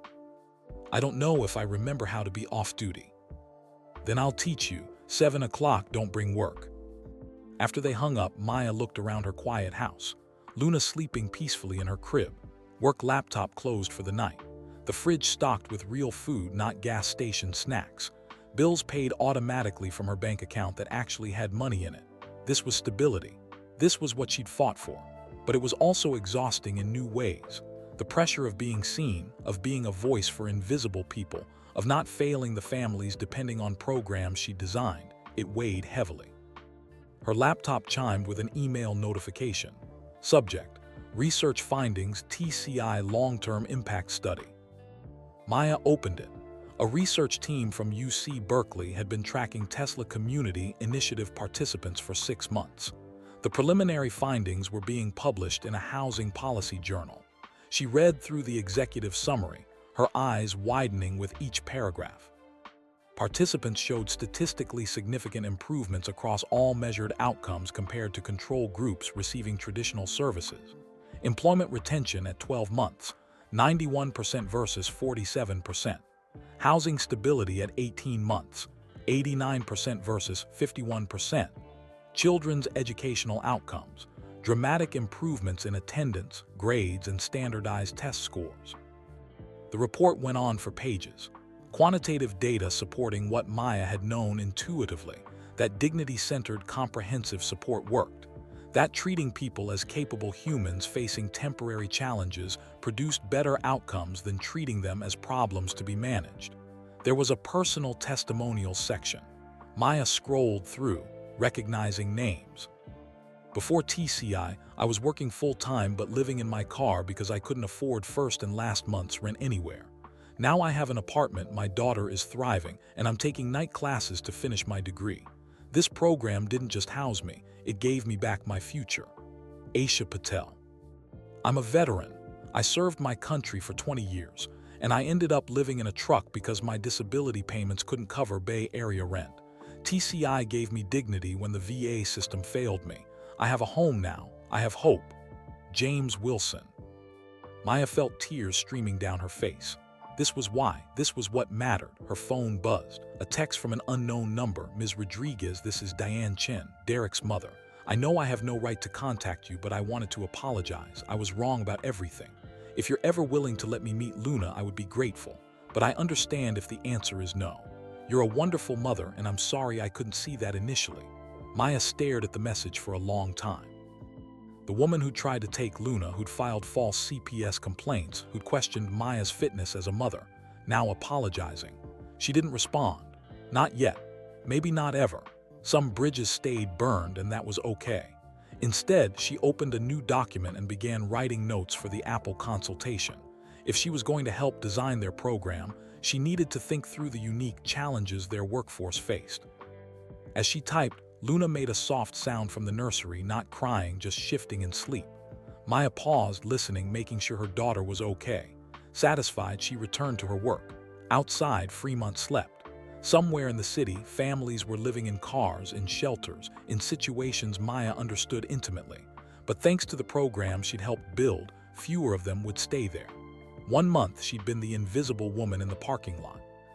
6 months later, she was changing systems that made people invisible, and she was just getting started. 1 year later, December 15, 2025. Maya stood in the Tesla Fremont factory parking lot, in the exact spot where her Honda Civic had sat 1 year ago. Luna, now 16 months old and walking everywhere, held her hand and babbled excitedly. "This is where Mama lived before we had our house," Maya explained, though Luna was too young to understand. "This is where everything changed." The parking lot looked the same: amber lights, neat rows of vehicles, the factory humming in the background. But everything else was different. Tesla Community Initiative now operated 127 units across 4 states. The Bridge program had helped 340 families transition from crisis to stability. Partnership programs with Microsoft, Apple, Amazon, and 15 other companies had created an estimated 800 units of corporate-sponsored transitional housing nationwide. Maya's team had grown to 43 people. She testified before Congress twice. The Forbes 30 Under 30 feature had led to speaking invitations across the country. Mackenzie Scott had increased her funding commitment to $75 million, and Maya's personal life had stabilized too. She and Marcus had moved in together in October, a calculated decision made carefully, both of them aware of Luna's needs and the importance of stability.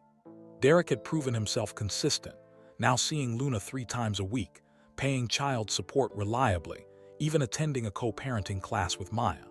His mother, Diane, had finally met Luna 2 months ago, a supervised visit arranged after months of apologies and demonstrated changed behavior.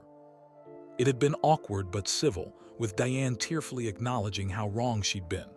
"I let fear make me cruel," Diane had said. "I'm sorry, Maya, for everything." The relationship was still fragile, probably always would be, but Luna had a grandmother now tentatively present in her life. A Tesla Model S pulled into the parking lot. Elon emerged, walking toward them. "You're early," Maya said. "So are you. Couldn't stay away from the spot where it all started." "Something like that." Maya looked around. "A year ago tonight you found us here, changed everything." "You changed everything. I just stopped long enough to notice." Elon kneeled down to Luna's level. "Hi, Luna, you're getting so big." Luna repeated, her favorite word lately. They stood together in comfortable silence, watching the factory. After a year of intense collaboration, Maya and Elon had developed a working relationship built on mutual respect. He trusted her expertise. She appreciated his willingness to fund ambitious solutions. "I got a call from Governor Newsom's office," Elon said. "He wants California to develop statewide corporate housing incentive program. Wants you to chair the advisory committee." "Of course he does," Maya said with affectionate exasperation, "because I have so much free time." "You could say no." "Could I though, if it helps more families?" "That's the trap of doing meaningful work. There's always more to do." Elon checked his phone. "Speaking of which, I have a Starship launch to monitor, but I wanted to be here today. Anniversary of the night everything changed." "For me, definitely. For you?" "For me too.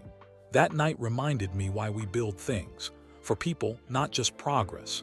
That's easy to forget when you're focused on Mars and AI and the next big technological leap." After he left, Maya stayed in the parking lot with Luna, watching the evening darken. Cars came and went, workers leaving late shifts, arriving for night shifts, the endless rhythm of the factory that never truly slept. "One day I'll tell you the whole story," Maya whispered to Luna. "About the car and the fear and how we survived. About the man who saw us and decided to help. About how your mama went from invisible to someone who changes systems." Luna looked up at her with Derek's eyes in Maya's face, gurgling nonsense that would eventually become words. "But for now, let's go home. Marcus is making dinner and you need a bath." Home? The word still felt miraculous. They walked to Maya's car, not the old Honda Civic which had finally died and been retired, but a newer Honda CR-V she'd been able to buy with her first-year bonus. As she buckled Luna into her car seat, Maya looked back one last time at the parking spot that had been their shelter. It was just a parking space now, empty asphalt under amber lights, but it was also the place where invisible became visible, where desperation transformed into purpose, where one encounter between a woman at her lowest and a man at his most influential sparked changes that rippled across the country. Maya's phone buzzed. A text from Jennifer Park at Life Moves. "Just placed our 500th family through corporate partnership programs." This movement you started is changing lives, Maya. Thank you. 500 families, each one with their own story, their own struggles, their own children who deserved stability. Maya saved the message and started the car. The night was just beginning. Dinner with Marcus, bath time with Luna, reviewing proposals for the California Advisory Committee, preparing for tomorrow's meetings. But unlike a year ago, she wasn't afraid of tomorrow. She was ready for it, because that's what happened when you stopped merely surviving and started truly living. You discovered you were capable of more than you'd ever imagined. And sometimes, if you were very lucky, you got to help others discover the same thing. So that's Maya's incredible journey from a cold car in a parking lot to changing the lives of thousands of families across America. One moment of kindness created a ripple effect that's still growing today. Now I want to hear from you. Where are you watching this video from? Drop your city and country in the comments below. I love seeing our community from all around the world. If this story touched your heart, please hit that like button. It really helps spread this message of hope and kindness to more people who need to hear it. And don't forget to subscribe to our channel. We share incredible true stories like this one that prove kindness can change the world. Click that subscribe button and turn on notifications so you never miss a story. Finally, there's another amazing video appearing on your screen right now that I think you're really going to love. Click on it and keep the inspiration going. Thank you so much for watching. Remember, you never know how one small act of kindness might change someone's entire life. Be that person who stops to help. Be that person who sees the invisible. I'll see you in the next video.